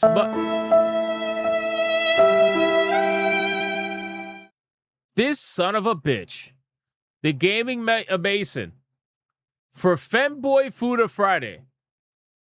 What the fuck is FFF? What is Femboy Fuda Friday? There is no such thing. That doesn't exist. What is this shit? Femboy Furry Hypnotic Fuda Forest. Why so into many the Fs? void. Weirdo's Abyss. True. Just Insane. Honestly, that sounds like a good TV show. I should probably make one. Thank you for the 2. I appreciate that. Great Ape said, how far from tier 1? I don't know. We're pretty far. The bar is only at 110, boys. The bar is only at 110. If I had to count the memberships really quick, we probably have like $70 in membership, something like that. So we're pretty far. I'm sorry, Great Ape. Pretty far. Gaming Mason. You about to get mad again. You gay as fuck, boy.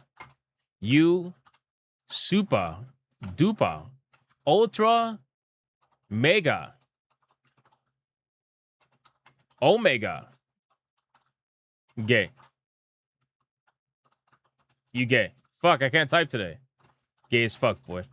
There you go. Declined. He's gonna be so mad. Declined. You need more F's in that note? I know. So funny, man. Hypnotic is the Steve Irwin of the gaming world. What? I am not Steve Irwin, bro. I am not Steve Irwin. Stop it. Thank you for the 2. I appreciate it. All right, let's X out of this. Let's get to the what's next? Let's see. What's next, boys? Let's go. Let's cover the Saber story. Guys, this is the funniest shit. Let's cover the Saber story. Saber Interactive. Holy shit, this is good. This is a good one. Don't go swimming. Yeah, I'll try. We need a live check on Marathon. Oh. Did you want me to check on Marathon? I don't care about fucking Marathon, bro. Why do people love checking Marathon's numbers? Who gives a fuck? This game fucking sucks. Marathon's at 4,500 right now. There you go. 4,500. Don't you have a counter for donos? I do, but it doesn't include memberships. So I gotta go back and count all the memberships just to see what it adds up to. But I think now, if we're at 120 in the bar, I think it's safe to say that we're right at probably 200 with memberships. We're probably at 200. So we're about $100 some odd away from tier 1, but then we're like 300 from tier 2. So that's what it is. That's what I'm calling right now. But I'll go back and check. Hypno is the Jenna Jameson of gaming news. Wow, I'm done, Toxic. Thank you. I appreciate that. Bastard. All right, boys. Let's keep going. Let me resume the TTS really quick so I can read talks in Super Chat. Hypno is the Jenna Jameson of gaming news. Thank you. Appreciate that, Toxin. Appreciate it. Game Wolf says no battle tonight, so that might not help. Yeah, unfortunately, I don't have a mod that can do counting for the waifu battle. So unfortunately, we can't have one right now. I'm gonna work on fixing that, but as of right now, we just don't have one, so it's fine. We'll make it happen. We'll figure it out, boys. We'll figure it out. Maybe we'll get tier 2 without the waifu battle. Maybe we don't. It is what it is. But hey, at least at the bare minimum, if we don't get tier 2, we did manage to get 400 legendary tier 2s in a row. That's badass. That's badass in my opinion. So I appreciate that. It would suck to give it up, but we did get. Behold the we did get 400. Gaslightus journalisticus in its natural habitat. Hypno yesterday's Griftcast said you do Uber Eats deliveries on the side specializing in cucumbers. What? And adding new segment to Hypnocast, Futa battles, face green smiling. What? I never said any of that. I never said any of that. That's crazy, bro. That's insane. Holy shit. Thank you for the 2. I appreciate that, Great Ape. Crazy bastard. McKee, thank you for the 5. I have gaslightus journalisticus. I can't even say that word, bro. Tiger King says, I don't understand how it's not counted automatically. That's nuts. All right, so let me reiterate. Let me reiterate. So the super chats are counted automatically. What cannot happen is that the super chats cannot be distinguished between the waifus.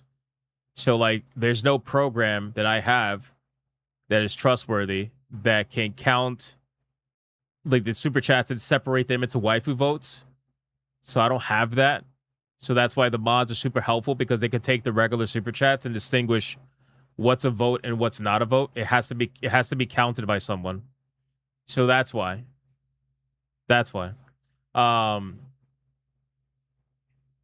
Let's see what else. All right, let's keep going.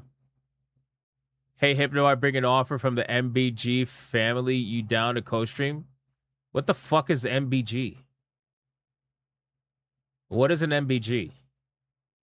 I have no idea. What is it? What is an MBG? Is that like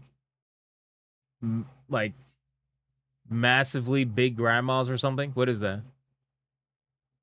What is an MBG? I thought the problem was about membership doing more damage. No. He deserves to show his creative art. Let him express his "Are you bigot?" No, we're not freeing Yamato. Yamato deserves to be locked up in HR forever. That's just what it is. That's just what it is. He deserves to be locked up forever. Oh, it stands for Moist Bro Gamers? Is that what that stands for? No, seriously, what does it stand for? What does it stand for? No need to fear, the Titan Swarm is here and free Yamato. Hypno's mad with power. How am I mad with power? I'm just... Hypno is to gaming news as my power is against indestructible plugs. It's crazy. The MVG family is MBG as in your co-creator. My co-creator? If you will, and the primarily been a long time PlayStation guy that recently is reaching out on Steam. What? All right, well, bro, with all due respect, no offense to anybody. I've said this many times before. Unstoppable. I don't co-stream with anyone. I'm barely able to do SNH. I don't usually go on many people's shows anymore, if at all, so I have no interest, okay? I barely have time to fucking sleep these days, let alone fucking schedule with whatever. Like, no offense to them. If they're joining Steam, that's great. I wish them all the best luck. And you know, that's fantastic. But in terms of like, hey, hold on. You barely show up to your own show. Relax, Titan Waz. I show up to my own show. I show up to my own show. You bastard. Hypnotic's like Spider-Man on Brand New Day. He's alone. Oh, man. That's crazy. Your Jaffe appearance lives on forever. You know, like, I don't even remember the last show I was on. I gotta be honest with you. I don't remember the last show I was on. Indubitably Amato. Panther, behave. I don't remember the last show I was on. Like, what was the last show I was on, chat? I don't remember, bro. It's been a long time. Obviously, SNH doesn't count. I'm talking like... Question, is Steamed Mobile good or terrible? Was it New Blackstreet? It might have been New Blackstreet like months ago, right? And then before that, like, what was before that? Holy shit, I don't remember. Might have been Side Scrollers like over a year ago. It wasn't Tuesday Night Main Event. That was like 2 years ago. Or something like that. Fuck, dude. Weren't you sick during Jaffe's show? I was fucking sick. And I was trying to explain to him that I sounded like ass. And he was like, oh, you're just too pussy to get on the mic. And I'm like, are you fucking serious? You think I'm too pussy to get on the mic? I'm literally sick. So then I get on the microphone and I sound like literal ass. I sound like literal ass. But I did it anyway. Do you still have the Jaffe clip? Nah, I don't care about fucking Jaffe, bro. I don't have that clip anymore. I'm sure people have that. Oh, Ricardo, you're right. It was Camelot stream. I was on Camelot stream. That's right. And that was like, fuck, that was a long time ago too. And it's crazy because I barely was able to make that stream. But I love Camelot, so I wanted to make sure I was able to make that stream. And that was tough though. I had to like start my stream early, end it right on time to make it over there. I remember that. Yeah, I barely go on shows, man. Again, I don't want anybody to take offense to that. I just don't have the time. I don't have the time. I run a very tight schedule for a reason, and that reason is that my time is so literally fucking tight. I have to make sure that I start at XYZ time, end at XYZ time. With the face emoji for hours. Epic. Oh yeah, I remember that. Dragon Sword tonight? No. Fridays, no gaming streams Fridays because Saturdays are very busy for me. So, can't do that, unfortunately. I'm sorry. I would love to. I would love to play Dragon Sword considering we had to play Beast of Reincarnation. You know what I'm saying? All right, boys. Let's talk about Saber, man. But yeah, if you're being serious about that, again, no offense to anybody. No offense to anybody, but I don't really collaborate anymore. I just don't have the time. Unfortunately, I'm sorry. Rido Guy says this, look, bro, I'm prepared to offer 3K for one session. If you still feel like it's not worth your time, I'll shut up and let you go back to what you're doing. Yeah, no amount of money you're going to offer me is going to make me suddenly have time to do it. Money does not drive me to do things. So, I mean, you might want to go to like other YouTubers. They might be looking for money in exchange for like, I don't know, some sort of collaboration or something. But yeah, no, I'm good. Money does not, I'm good. Oh yeah, he's definitely suspicious. Yeah, for sure. For sure, it's a little bit weird. Like, listen, bro, I'll give you 3K if you just like show up, you know what I'm saying? I'll give you 3K if you just like slide in there, you know? Yeah, no, I'm good. I'm all right. Thank you, though. I appreciate you, bro. Money offer's a little sus. It's a little sus. It's a little sus. We got raided by Savvy. Shout out to Savvy. Thank you for the raid. Hey, Savvy will take $3,000 to go on someone's stream. You can do that. You could definitely do that. First off, why would you even want me on your stream, bro? I'm a literal nobody. Why would you want me on your stream? I don't argue with people. I don't fight with people. Like, there's other YouTubers that are, like, into their blood sports and shit, and they fight each other all the time, publicly and stuff, and it's like, I'm over here just doing my thing. And they're like, yeah, we want you. It's like, okay. Sure. I guess. Sebby, thank you for the raid. I appreciate you. Thank you very much. I need to work hard to buy shoes for the kids. Exactly. Little Hypnotic still doesn't have shoes. The little fuck. Hypnotic's an anime protagonist. That's why everybody wants him. Yeah, I guess. I suppose. You do go ratchet sometimes. Yeah, but not really on people anymore. Honestly. It's been years, bro. It's been years since I really, like, argued with anybody. It's kind of like when people were asking earlier today. They were like, did I watch the debate with Candace Owens and Andrew Wilson? It's like, I watched it a little bit, but then I remembered when I was watching, I'm like, oh, this is why I don't even bother doing this anymore. Because internet debates and internet conversations are not about changing anybody's mind. They're about creating clips and trying to get gotchas on your opponent and trying to convince your audience that you're somehow the person they should remain subscribed mobile to. Good or terrible? That's really what it's about. That's what it's about. It's about convincing your audience they should stay subscribed to you and how amazing you are because you owned, like, whoever you're trying to own. I don't really know. That's really what it's about. It's like, bro, I don't got time for that shit. You want to act like you're in high school? By all means, you could go ahead. I hope it works out for you. That's great. Make your money. I'll never hate you for it. But you know, I will give you $3 to get back to mowing my lawn as you're supposed to. Guys, you get him. Why are you sending ice to me? First off, thank you for the 5. I appreciate it. Alucard with a 2. Question: is Steam Mobile good or terrible? In what regard? In what regard? Like, are you talking about the app? Are you talking about the app? You gotta let me know. I don't know what, like, in what regard you're referencing. But thank you for the 2. Ron, it was epic. Thank you for the 2. Alucard, thank you for the 2. Again. Panthera, I hate that word. Thank you for the 2. And Askatsuki, thank you for the 2. Appreciate that. Askatsuki, that's insane. I'm not gonna say that. Thank you for the 5. Beautiful Zaxel, thank you for the 5. Appreciate it.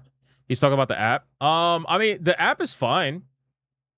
I have the app. I just, you know, like, what else? Like, what would you use it for? Realistically, like, I don't use it for much. You know, so I don't, you know, it's just there. You know what I mean? It's just there. What I'm like, what I don't know. I don't really know what to say about it. It's nothing crazy. He said, say less, man. I appreciate you keeping it real, and I definitely respect your position. You good in my book. I appreciate that. I appreciate that. Thank you, man. If you ever sell an item with Steam Guard, you have to use the app. See, I don't use the store like that, so I'm not sure. You use the app to shop the store. That's about it. Yeah, that's what I'm saying. Like, it's not really anything that... Yes. I don't know. And for swords and slippers. Alucard, thank you for the 2. Thank you for the 2. I appreciate it. What about swords and slippers? I already looked. I know about that game already. You used to look up games and ads to the wish list. I guess it'll be an easy way to browse. You can also use can't you use the app as like a authenticator? I think people use that as well. Moist and him not a bastard. I prefer SOB. Love ya. What? What the fuck? It's crazy. I appreciate that. Thank you for the 2. All right, guys. What am I doing?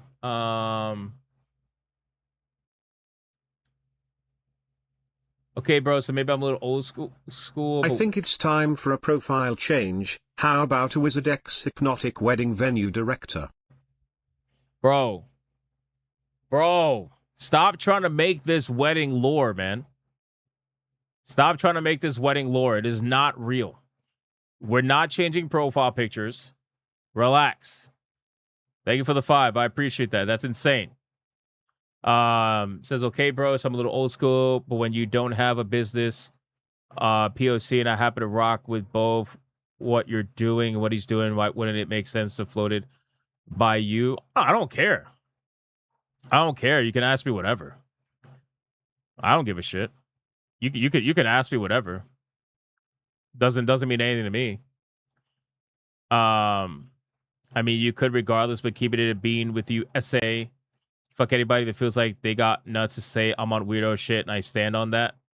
I mean, chat's going to think what they want to think. The money offer was a little bit weird.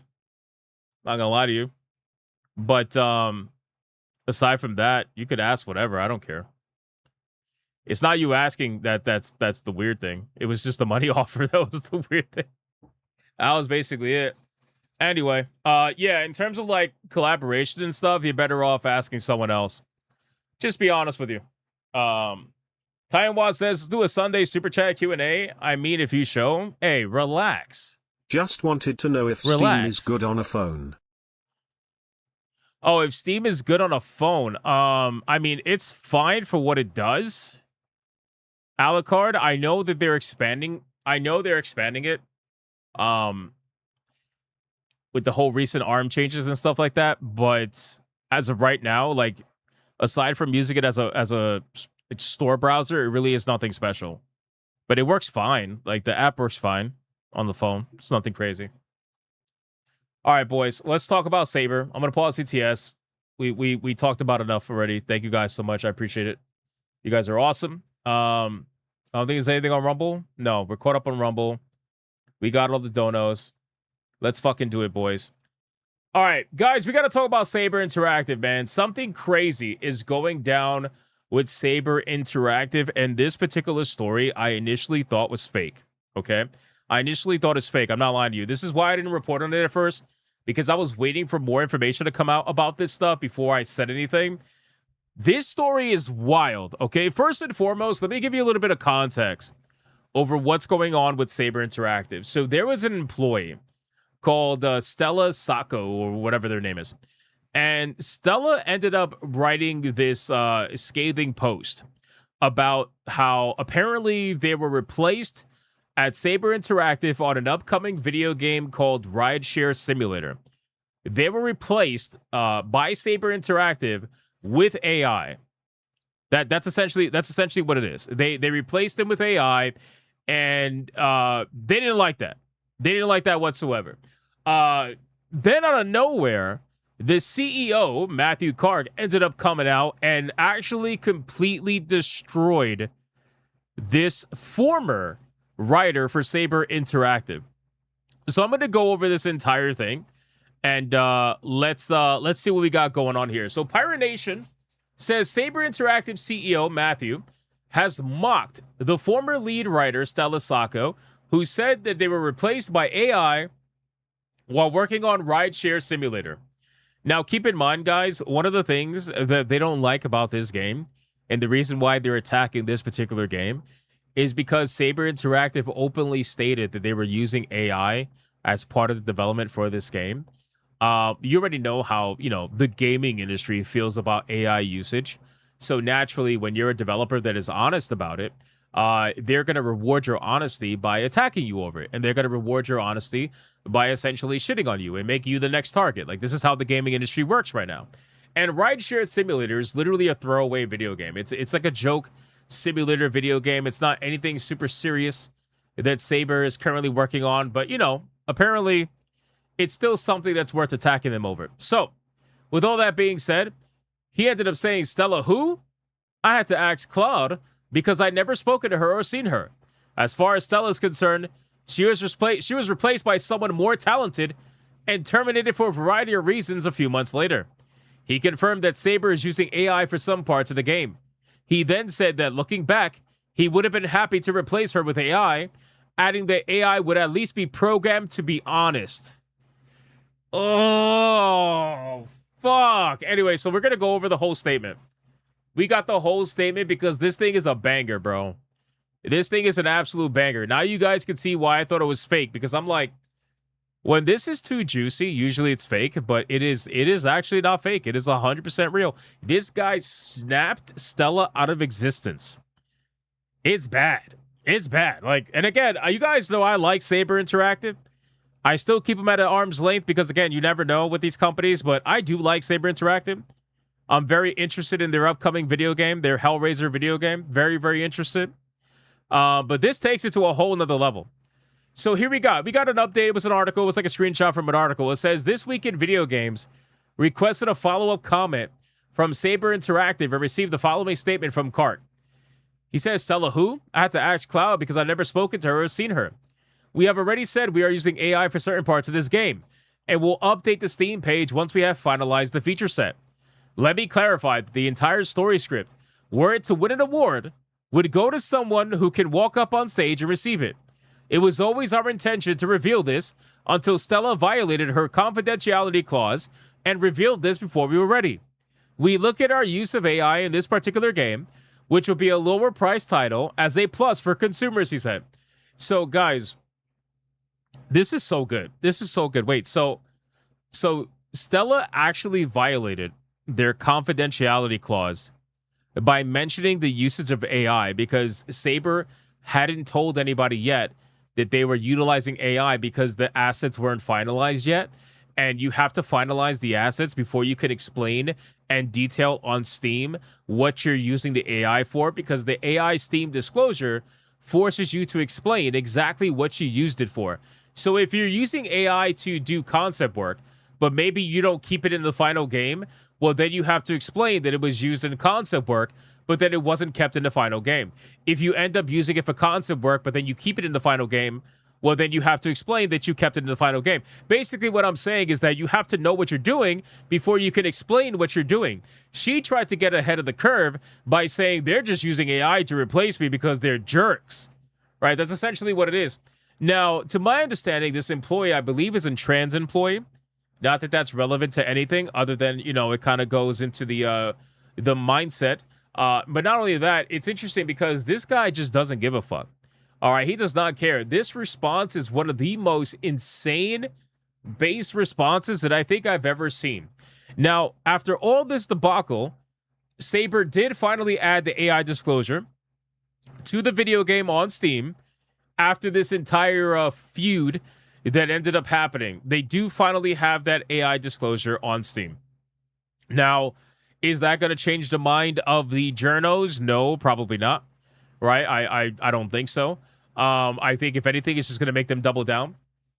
Sako initially wrote on August 11th on Blue Sky, imagine violating a confidentiality agreement because you want to go viral on Blue Sky. Is there even such a thing? I was the lead writer on this one, and Saber replaced me with ChatGPT midway through development. All the passenger voices were AI too. Either they changed direction at some point or they're not disclosing it on Steam. Then he hit back on August 13th to say that it was always Saber's intention to reveal its AI usage, and that Sako was actually terminated for a variety of reasons. I can only imagine, based off how this person is acting, I can only imagine what those reasons for termination actually are. I guarantee you it's nothing pretty. Now, the bottom of the Rideshare Simulator Steam page explains the main campaign story, characters, and dialogue are written by a team of human writers. AI tools are used for voice generation and some localization. The optional free ride mode includes AI-generated passenger missions and localized dialogue.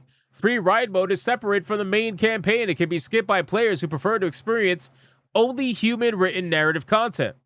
This broadly lines up with statements from both Cart and Saber representative who told Games Radar earlier this week Rideshare's story was written entirely by real people. The game will also feature an experimental free ride mode that by necessity incorporates AI as the number of passengers in the game are infinite. So, I mean, I guess it's kind of cool, right? Like, essentially, you can have an infinite number of AI-generated passengers to keep it going and keep it interesting for as long as you're going to play free ride in the game. But the actual story mode is something that was written and developed by people. Like, whatever, I guess at that point. Again, we're talking about a ride-sharing simulator video game. Right, we're not talking about the next AAA blockbuster. I'm actually surprised they're even making this, to be honest with you. I didn't realize they were making something like this, but it is what it is at this point. So anyway, this entire story, it was hilarious from start to finish, and I thought it was fake. Thankfully, it's not. So we can all kind of just laugh at the whole situation. And I think it's safe to say that this CEO completely dodged a bullet with this employee. I think he definitely made the right call laying this person off. I think it was a very smart move, and goes to show that they were definitely a liability. Most likely were there to cause trouble to some extent. And it's just, I can't Honestly, considering how Saber Interactive has been showcasing Hellraiser over the past couple of weeks, I'm kind of glad that these people seem to be in charge, because Hellraiser has not been pulling any punches. I've been saying since the beginning, if you're going to make a Hellraiser game, you can't pull any punches. You gotta be crazy with it. And that's exactly what they're doing. So hopefully that continues, and kind of like the Lower Fire video, right? Like let's get nerds back into gaming. Let's get people who are serious about the games back into gaming, and get these fucking troublemakers out of here. Get these people who don't actually care about the medium. Get these people out of here. These people who just want to co-opt the entire space and turn it into their own playground where they could tell you what to do, what to think, how to talk, and all that. Just get them out. You know, get them the fuck out. I'm so excited for Hellraiser, and to be honest with you, if the game, honestly, dude, like, I just want to support Saber Interactive strictly because the game looks really good. And I think this is a based move, in my opinion. So that's basically it, boys. Yeah, exactly. Also, AI use can be copyrighted. That is true, Ian Christmas. That is true. That is true. So anyway, that's basically it for the story with Saber. I thought it was pretty funny, and definitely thought it was fake at first, but thankfully it's not. Let me resume TTS. Let's see what you guys had to say about that one. Oh, Stella, the most unfortunate name when read in Spanish. It reads Taylor Sacco, double entendre for I'll pull out your penny. Stella was a liability / troublemaker, and it shows. Dude, it absolutely shows. It absolutely shows. 100%. But thank you for the 2. I appreciate that. All right, guys, hold on. I got to count memberships. Let me count memberships really quick, just to see where we're at. 5. Let me see. We got 5, 6, 7, 8. So 10, 11, 12, 13, 14, 15. Hold on. We got 15, I think. 15 over on YouTube, 2 on Rumble. I think there's 2 on Rumble. Yeah, 2 on Rumble, so 17. So 17 times 5 is 85. And the bar is currently at 166. Whoops. So that is... Hold on, sorry. 251. We are at 251. We're $50 away from tier 1, ladies and gentlemen. 250 away from tier 2. We're coming down to the wire on the stream. I did not say 6-7. D-Draconic, stop it. Latina clip. Stop Happy it. Friday, everyone. Stop it. Cheers, I made it for one day. Oh my God. Oh my God. Holy shit. Somebody get these beggars out of here. Oh my God. Twisted Master just healed himself for 100 HP.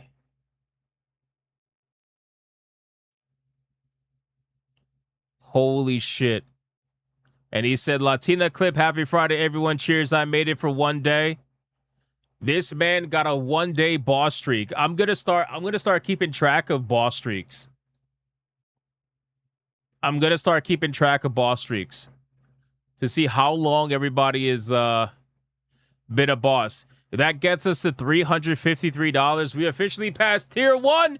Twisted Master, $100 red boy. Let's go. We have ourselves a red boy. Hyper banger!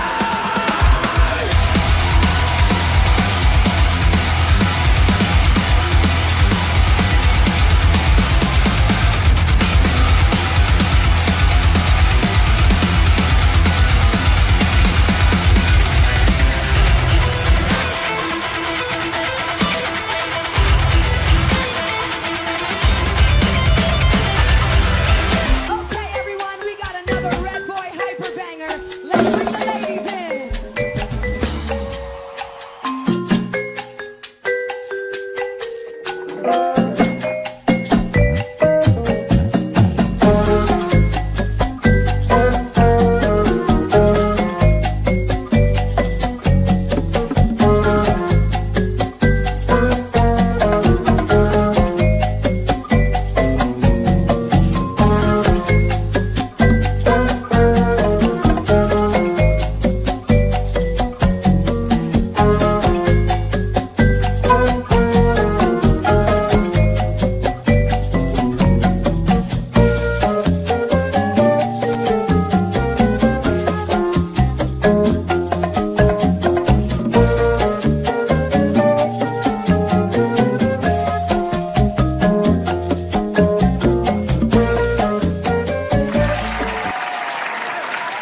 Shout out to Twisted Master, bro.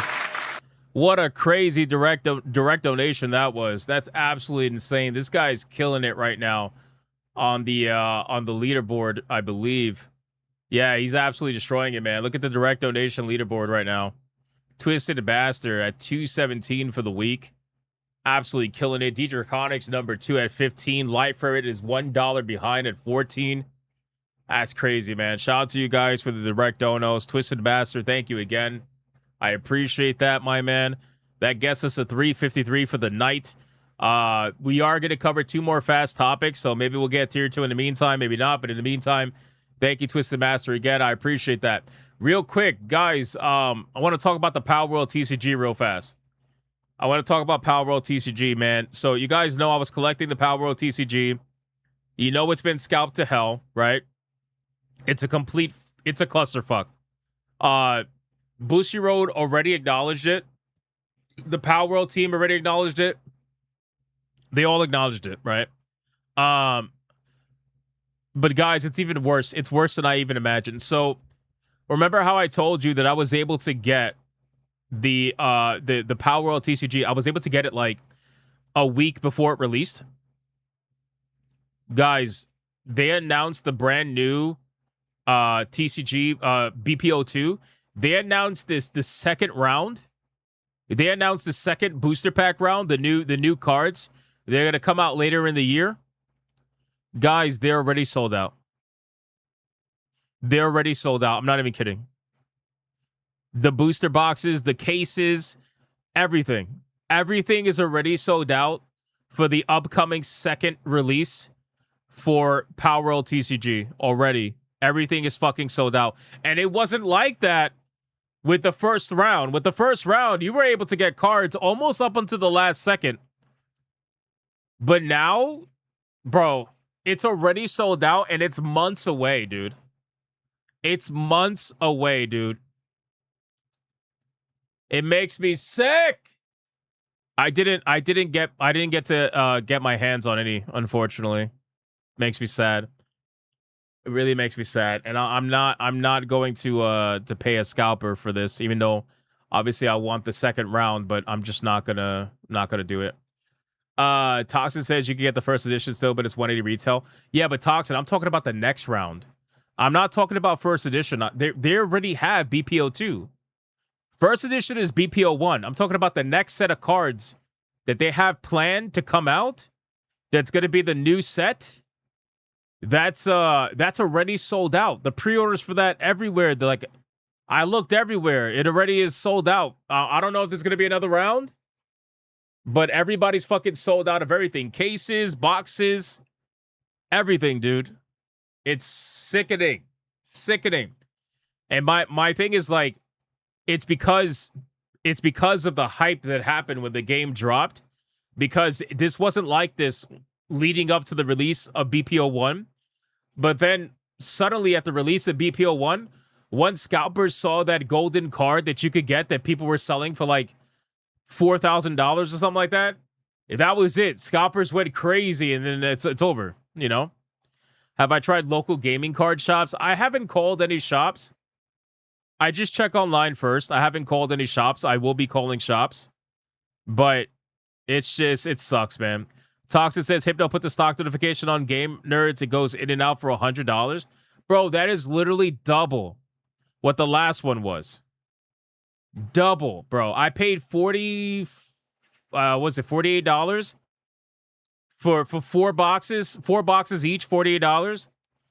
You mean to tell me the second one's $100 now? Bro, I'm not doing that. I'm not doing that. I'm sorry. Like, at this point, I think I'll just stick to Gundam. I think I'll stick to Gundam. Honestly, like, I can't. I'm not going to be paying crazy prices for 2 different TCGs, bro. It's too much, man. It's too much, man. I was down when it was like $50 or less. $50 or less is fine. But more than that, dude, especially since like these packs are half the size of a Gundam pack. They only have 7 cards in them. You know? Like, you don't get as many cards, obviously. So man, this sucks. It sucks so much. Anyway, I just wanted to cover that to let you guys know, because I know some of you were collecting the cards. I know some of you were getting that stuff. Let's talk about Beast of Reincarnation real quick. I'm not going to cover it too much. Just want to kind of cover it a little bit. Yeah, it only has 7 cards a pack, you know? Exactly. Call them and be like, do you know who I am? Brother, I do not use my YouTube channel for anything. Which is so weird, right? Isn't that weird? Like, every other YouTuber that I know of uses their YouTube channel to try to get whatever they fucking can possible from anybody or anything. They get, like, press passes. They try to get free shit, whatever. I don't use my channel for literally anything. Isn't that sad? It's kind of sad, right? Super sad. And it's so funny because when I'm in like certain situations, I think to myself, I'm like, you know, I could kind of use my channel to like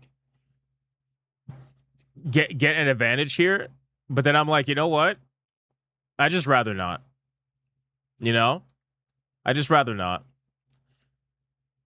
A lot of people could use like 100K subscriber channel to get pretty much anything they wanted. And I use it for like nothing, literally nothing, other than just hanging out with you guys, which is enough. So I just thought it was pretty funny. But yeah, otherwise I'd be getting sponsorships and everything like that. Sponsored by Rumble Wallet today. Go subscribe to Rumble. Holy shit. Anyway, all right, boys. Beast of Reincarnation. In case you guys missed my gaming stream earlier today, I decided to retry Beast of Reincarnation. All right.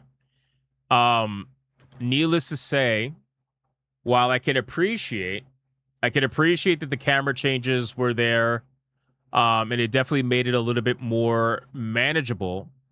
What's up, Tech Dragon? The camera is still pretty shit.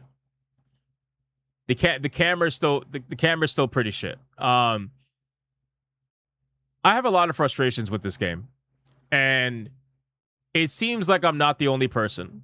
It seems like that's the case to the point where even the own director has now apologized for the way the game had launched, and is promising that there's going to be improvements and things like that. And maybe I should just back off the game and wait until there are some more patches. But realistically, like I was telling the chat when I was playing the game earlier today, I don't believe that this game has a patch problem. I believe that this game is just a fundamental, like, there is a fundamental design problem with this game. At least for me.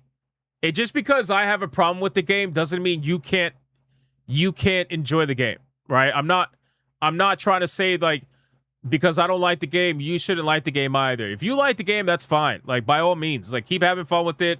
Get your money's worth. Do your thing. It's perfectly fine. But for me, this game was a massive disappointment. And I think that's why it actually pisses me off so much, because I had fairly high hopes for it. I wouldn't say it was like Expedition 33 kind of hope for it, because realistically, I don't think it was going to get to that point. But I had pretty high hopes for it. If you guys remember when I reacted to it, I was like, this looks pretty good. Looks pretty good. I'm excited for it. But unfortunately, it fell short on pretty much almost everything. Aside from maybe the music. Maybe the music is like the only thing that I could say I enjoy with some level of consistency. But aside from that, it fell short on pretty much everything else. I don't know how else to really explain it. Beast of Yawn is not Souls-like, it's snooze-like. Yeah, well, yeah, basically. You know, I went into it with high hopes, and I thought, okay, this is going to be Japanese Stellar Blade. Because that's how they presented it, right? Like, if you look at the trailers, you look at the way the music plays out, you look at the ambience they're going for, it is obviously meant to be Japanese Stellar Blade to an extent. But it misses on every note that made Stellar Blade interesting or special in the first place. And it doesn't even develop its own personality. At least not right now, anyway. Not where I'm at in the game. Maybe later down the line in the game, it does that, but I don't really see that happening. Also, I understand from a story perspective, she's supposed to be a soulless, person. I get that.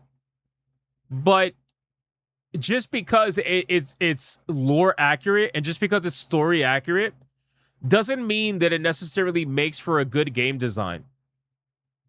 I honestly can't stand listening to this girl talk. I can't stand listening to any of them talk. Every single NPC in this game is fucking soulless. It's like they're all dead inside. They're all dead inside. Were you hoping or hyping? I was hoping the game was going to be good. Tiger King. Every single NPC sounds like they're fucking dead inside. And I honestly just can't stand it. I can't stand it. You were too naive. Just look at the character and the clothes and it won't be anything like Stellar Blade, and the story would definitely follow suit to be soulless. Well, so no, I don't think I was naive, first off. Second off, when I say it's meant to be Japanese Stellar Blade, what I'm saying is that the combat gameplay and damn near the amount of characters and what each of them do and what they're for, we're trying to copy the essence of Stellar Blade. Obviously, there wasn't going to be any super crazy outfits or anything like that. I don't mean like that when it comes to copying Stellar Blade. I'm saying all the way down to the fucking menu music, right? The menu music, the camp music, everything is meant to capture or try to capture the essence of Stellar Blade. And they fucking failed. They failed miserably. And to be fair, from the story perspective, we really didn't know much about the story up until the release of the game. We didn't know too much. But other than that, I mean, bro, even I forgot her name, but even the other female NPC purifier that shows up with the long black hair, I mean, she's literally fucking Raven, bro. She's literally Raven from Stellar Blade. Just like the guy who's in the machine that rides him around, Brad or whatever. That is literally Adam. He even sounds like Adam. He has the same tone. He even flies around on like a fucking robot. Just the same as Adam. So for me, I was so disappointed. Sorry, I had to sneeze. I was so disappointed in the game overall. And again, I can appreciate that he's apologizing, but realistically, I kind of don't accept, because you guys, there's always that conversation about who's at fault. Is it GameFreak or is it Nintendo? Who's at fault for the reason why Pokemon is as stagnant as it is? And while the real answer is probably both, after playing GameFreak, I'm going to say that they're a big reason why. They're a big reason why, in my opinion. Because looking at the way they designed this game, you can see the same exact shortcuts that the Pokemon games utilize. You can see those same shortcuts in this game as well.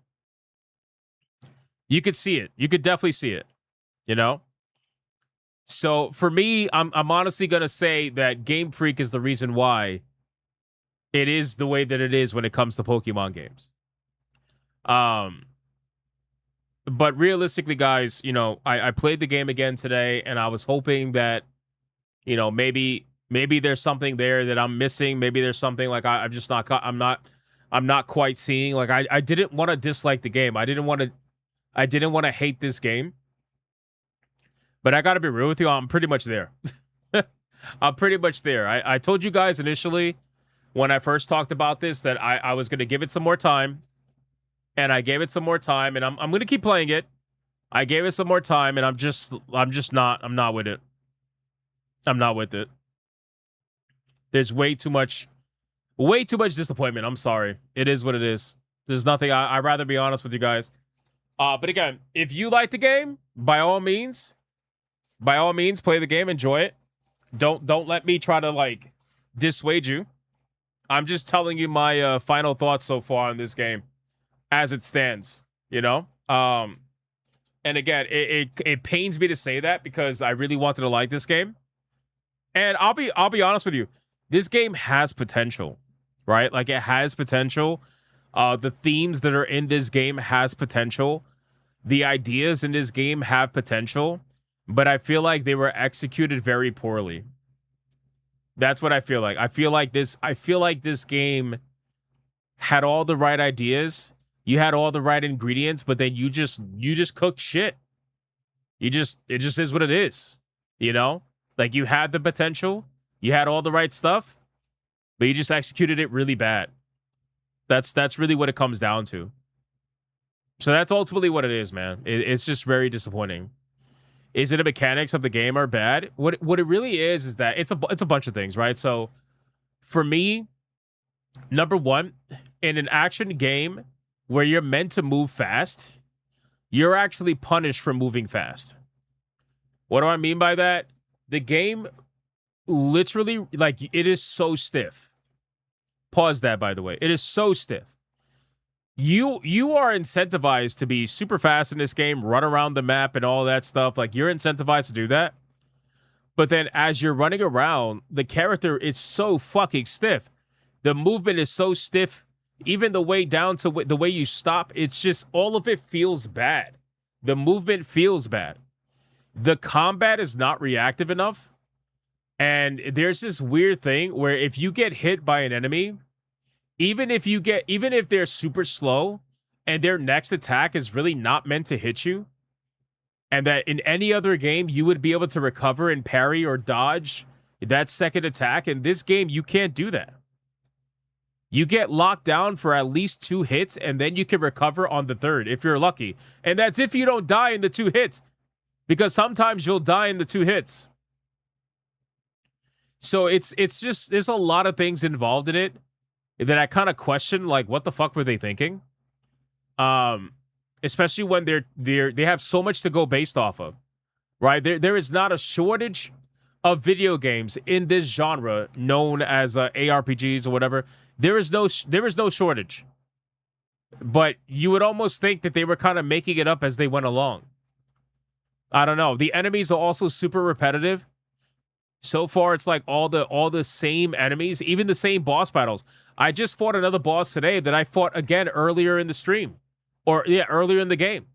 I fought the same exact boss again. He had the same exact moves. There was nothing different. I had different moves. He had more HP, but it was the same fucking moves. The same 3-attack combo. I don't know, man. New Kingdom Hearts 4 trailer. Hypno dropped 30 minutes ago. Is it an official trailer or a leak trailer? If it's real, we'll watch it as we try to get to tier 2. If it's not real, we're not going to watch it. Let me see. What the fuck is this? Huh? What the fuck is this? Huh? Wait, what happened? He's been forgotten. When there's no one left in the living world who remembers you, you disappear from this world. We call it the fucking copyrighted for this goddamn song, bro. I swear to God. I'm going to pause it real quick. I'm going to pause it, boys. I'm going to pause it. All right, let's go. You say, put them on your hand. Ay, mi amor, ay, mi amor. Welcome to the Plaza de la Cruz.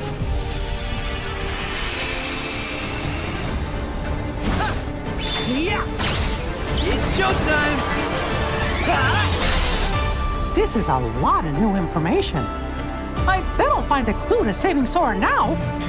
When folks disappear above, is this where they always end up? But Sora isn't here. What? Sora, is something wrong? What can you see? Sora, hey!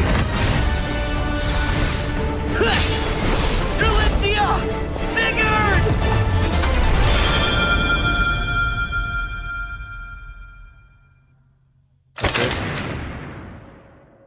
Late 2027. Wow. Coming out everywhere, day and date. PS5, Xbox on PC, Steam, Epic Games Store, Nintendo Switch 2. Okay. I don't feel much for it. I'm not gonna lie to you. I don't feel anything for it personally. It looked all right, I guess. I do like the fact that Mickey's like, hey, there's more information here that we never knew before. Oh great. Oh great. It's gonna be great. Can't wait. Cannot wait for that. They did learn for the Epic exclusive. Yeah, they're not gonna be doing that again. That was real fucking dumb. I mean, the Coco thing looked cool, I guess. I like this part. That was pretty cool. I don't know. I just I don't know. Kingdom Hearts is another prime example of a franchise that just didn't know when to stop. And unfortunately, by the time they got to the third game, it was just way too long. Now it's at the point where it's like, all right, what are we doing? You know, like, are we just keeping it alive just to keep it alive? Or like, what are we doing? But that's essentially it. So I don't know. Sanguine says, so I forgot to say this earlier about Beast Reincarnation. Not just you. I saw another streamer with dedicated tank build struggle. It's just bad. So I'm saying, man, I was literally wearing tank armor and I got killed in 2 hits. And I was leveling my vitality, still got killed in 2 hits. And the thing is, like, you have that 2-hit combo punishment where if you get hit once, even if this second attack is super slow, it doesn't matter. You can't recover. You're going to get hit by it. And then for some reason after that, then you can dodge or then you can parry or whatever. It's just the entire game is fucking weird. It's weird. And I'm sure there's ways to make it better, but I think realistically, fundamentally, I'm just not meshing with the game. I'm not meshing with the game. And it sucks to say that, but it is what it is. Kingdom Hearts 1 is your favorite GOAT? I prefer Kingdom Hearts 2, personally. Wow, Bebop said, I'd rather play Fable. Holy shit. It's pretty bad. Must have been coded as well as Pokemon ZA. Probably worse, to be honest with you. My favorite Kingdom Hearts 2. Yeah, same, Setsuna. I love Kingdom Hearts 2. If you get Kingdom Hearts 4, you'll probably wait for a sale. Oh, that's probably smart, Tech Dragon. That's probably smart to wait for a sale. For sure. Kagami, thank you for the 20. Beast of Yawn is not a Souls-like, it's Snooze-like. Yeah, well, that's unfortunate, isn't it? All right, boys, we're caught up on everything. It doesn't look like we're going to be getting tier 2 today, which is it's a shame, but at least we did manage to get to 400. We're about 150 away, unfortunately, so we're a little far, but it's fine. I appreciate you guys. A couple of things, though, before we go. Number one, there no gaming stream tonight. It's Friday. I gotta get some extra rest. Tomorrow's gonna be a busy ass day. That's just number one. So no gaming stream tonight, guys. Number two, don't forget SNH is tomorrow. SNH is tomorrow. So do not miss it, boys. We got a lot we got to talk about, a lot we got to go over for the week. Gonna hang out with the guys. We might be doing SNH plays tomorrow. I think what we're gonna be aiming to do is we're going to try to finish Shift at midnight. That's probably what we're gonna try to do. Where me, Sevi, and Sheep, we're gonna try to finish Shift at midnight. I don't know if anybody else can join. I don't know if Leon could join or Wizard could join because it seems to have problems with what do you call it? It seems to have problems with people over 3. Over 3 people. I know it says it could go to 6, but it seems to have problems once you go past 3. I don't know what the deal is with that, but if we could try to get more people in there, we will. Otherwise, we're just gonna rock with those 3 and try to finish that game. If we don't decide to do something else in the meantime, but that's like the current plans right now. It could obviously be subject to change once I figure out exactly what we're doing. But don't miss SNH tomorrow. 8 p.m. guys. It's gonna be a good time as it always is, and that's basically it, man. We'll start doing We'll start doing some more gaming streams. See if we can sneak one in on Sunday. If not, then obviously definitely Monday we'll continue our gaming streams. We still got to go through Dragon Sword. We also got some games coming out soon. You got Blood of the Dawnwalker coming out soon. And what the fuck is the other one? Animusha's coming out soon. What else is coming out soon? There was like one more that was coming out soon. I forgot. But we got a lot of games coming out in the next couple of months leading up to GTA because everybody's trying to beat GTA essentially. So that's basically it. All right, guys. Thank you so much for everything. I appreciate you. Fantastic stream. I hope all you guys had a ton of fun today.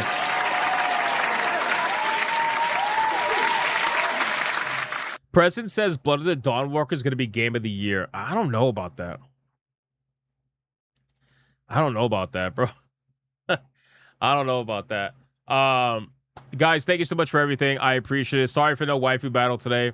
Kind of wish I had one. But unfortunately, you just can't have one right now. So it is what it is. And shout out to the Hypno mods for doing what they do every single day, except for today because they're not here, obviously. And I will see every single one of you guys in the next one. Stay to the end for the raid. Gamewell says Leon is streaming tonight. Oh, he's doing the reaction, right? He's gonna be streaming for a while. If he's reacting to the debate, that's what he's doing, right? Dude, he's gonna be streaming for a long time tonight. Reacting to the debate. It's gonna be a long fucking stream. Great Ape says RIP tier 2. Yeah, it's over, boys. It is what it is. There's nothing I could do, unfortunately. No waifu battle, no incentive for people to want to save the tier. It is what it is, boys. It's gonna die on a Friday at 400. That's crazy. All right, boys. Thank you so much for everything. Stay to the end for the raid, and I will see every single one of you guys tomorrow for SNH 8 p.m. Do not miss it, you sons of bitches. Until then, you guys already know, man. Go be bigots and go be gooners. After this, we're retiring tier 2, boys. Just so you know. I told you, once we lost it, it's being retired. So it's not coming back. We're only going to have tier 1, and that's it after this. So no more cat ears for the rest. It is what it is. What can I say? I'm sorry. Tier 2 is being retired. All right. Go be bigots and go be gooners. Bye.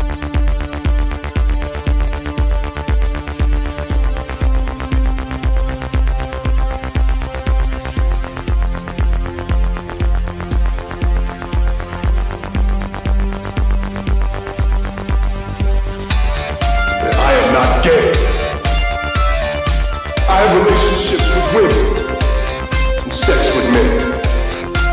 And I got news for you. That means you gay.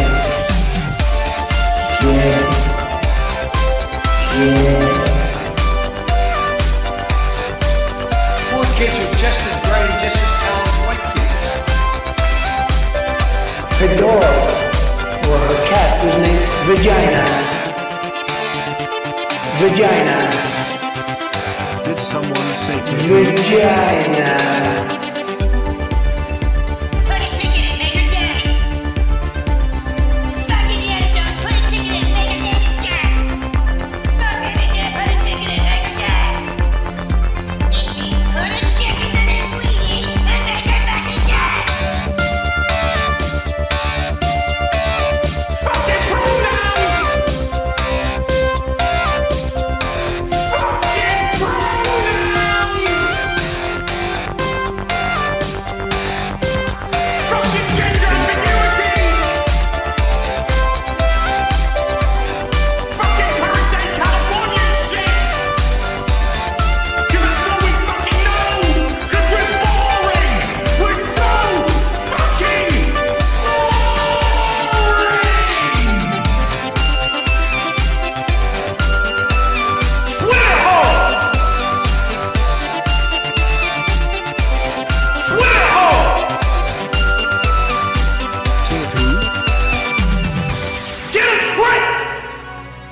Bro,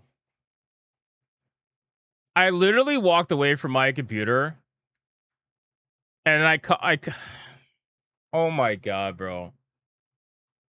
I literally walked away from my computer. I came back and I'm like, what the fuck are we doing? What are we doing? Why do you do this? What are we doing?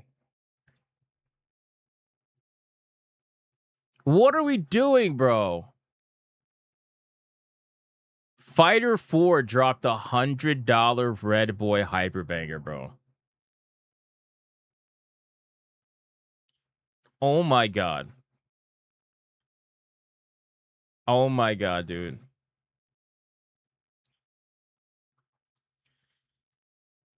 Wow. We have ourselves a red boy.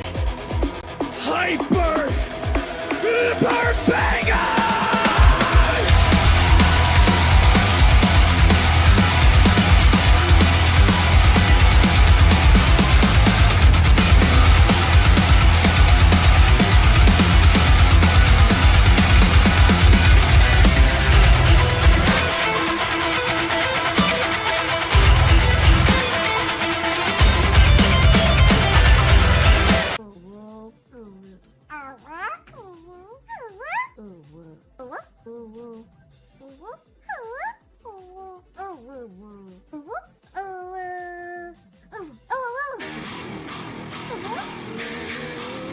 What the fuck are we doing?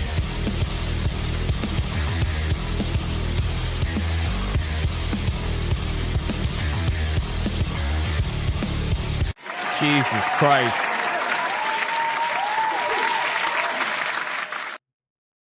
Jesus Christ. Honestly, I can't help but laugh. I just can't help but laugh, bro. In a good way, of course.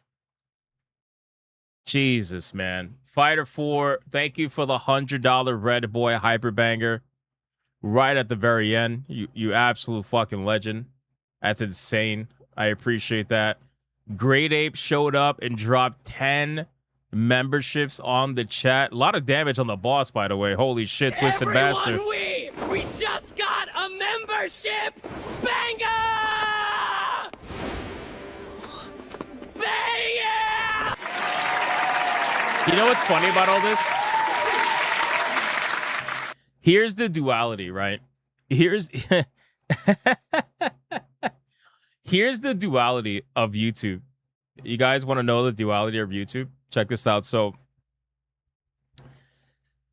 you guys are over here saving tier 2 as the stream's about to end, and you're showing support, and you're, showing an ungodly amount of love, and I appreciate that very, very much.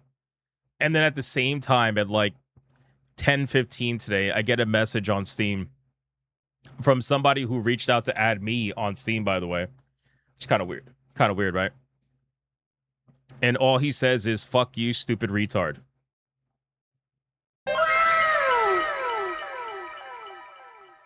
And it's because I'm assuming it's because he had messaged me the other day, and he wanted me to go to, like, I don't know if he wanted me to, like, harass the Cortana actress or something. I don't know.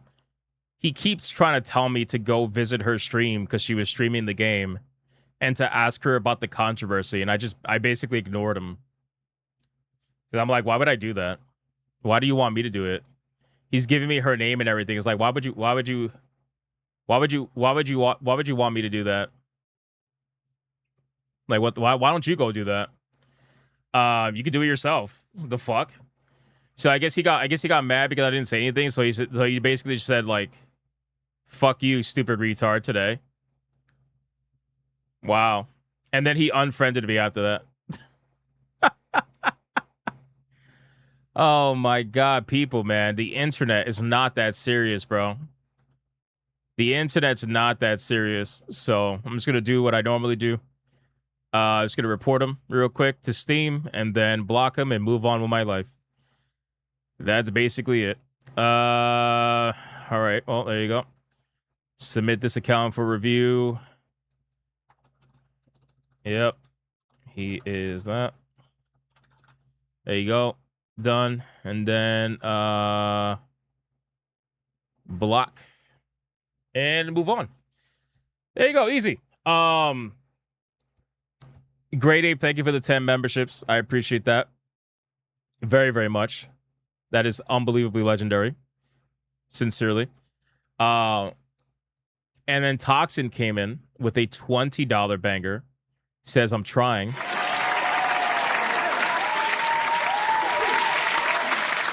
I appreciate that as well. Thank you, Toxin. You are definitely doing more than trying. I appreciate that. 20, that's a big dono. Thank you, sir. Atreus, Atsukatsuki Atreus, dropped 5 memberships on the chat. Everyone, we just got a membership banger! Banger! Shout out for the 5 memberships, my guy. I appreciate that. And then Kiteman dropped the 1999 banger and said tier 2 question mark. I would pretty much say that that's correct. Shout out. Thank you, Kiteman. I appreciate that very much, my man. You're a fucking legend. And then Torinol with a 5 over on Rumble says Hypnotica for the win. I appreciate that, man. Shout out to Torinol. Thank you, sir. All right, boys. With all that being said, it looks like you did manage to save tier 2 at the last second, you crazy bastards. I appreciate that very, very much. I really don't know how else to say thank you. I don't. I stopped the credits for it. I'm telling you, I walked away from the computer. I went to get some water. I sat back down and I see the chat fucking explode. And I'm like, these fucking people, what are we doing? What are we doing? So I had to stop the stream because I'm like, there's no way. There's no way. Thank you guys.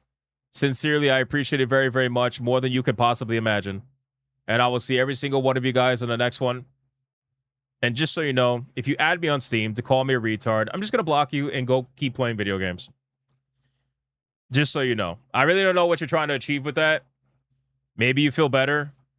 I don't really know. Guess what I'm going to do now for the next hour before I go to bed? I'm going to play some Bulletstorm.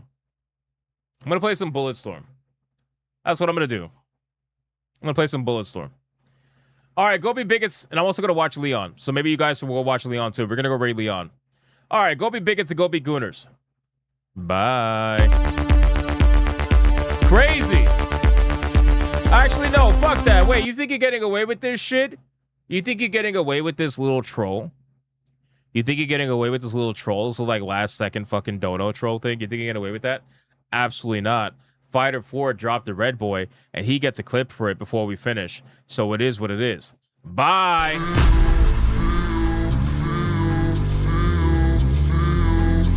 All right, this is the last one. This is the last one.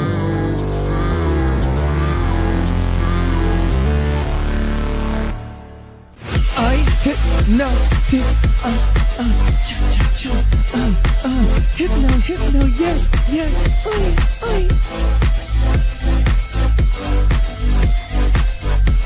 big strong beefy man.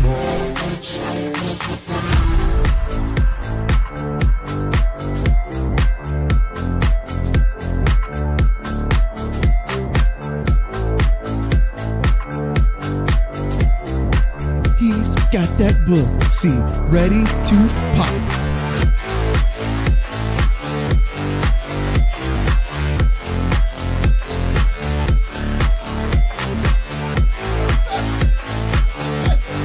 This man said perfection, brother. You gay as hell, boy. You gay as hell. Purple heart emoji. This man gay as hell. Tell you what, just like this. Try to relax your anus. And there's a little bit of your shoulders. He gay as hell. Sonia, what are you doing?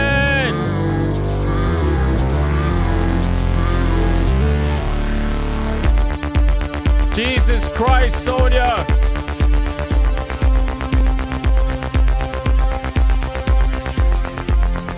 Sonia with the 50. She's really donating to Alex. That's what she's doing. She's donating to Alex. I am not gay. That's what it is. It's the banana. I have relationships with women and sex with men. It's the banana. And I got news for you. That means you gay.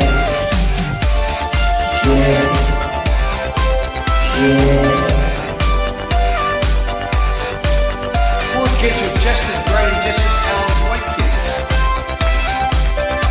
Her dog, or her cat, was named Vagina. Thank you, Sonia. I appreciate you very much for the Vagina. You're amazing. Hope you had a good night. Vagina. Put a ticket in, make her gay. Suck in the end zone, put a ticket in, make her lady gay. Fuck it, nigga, put a ticket in, make her gay.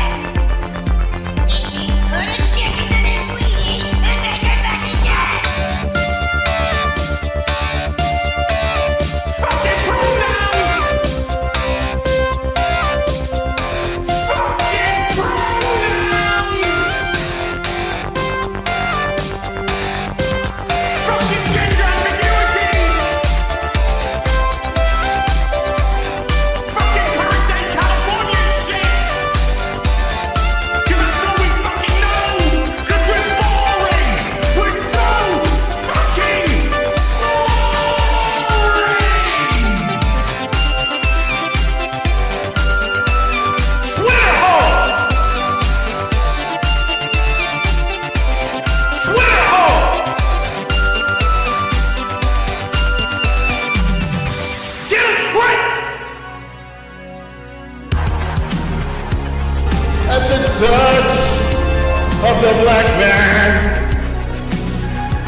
I bring light.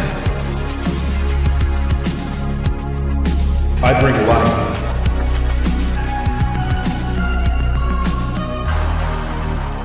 I bring light.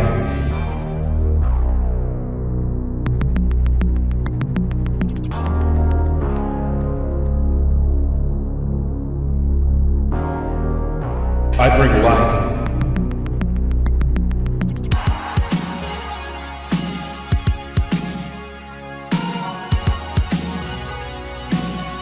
I bring light.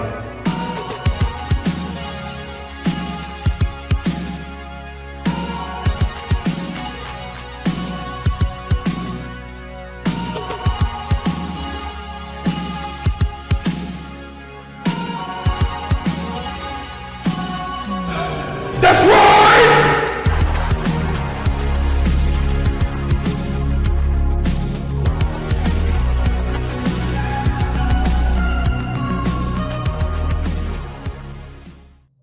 Why the hell are you still here? Go on. Get out of here. Go play some video games.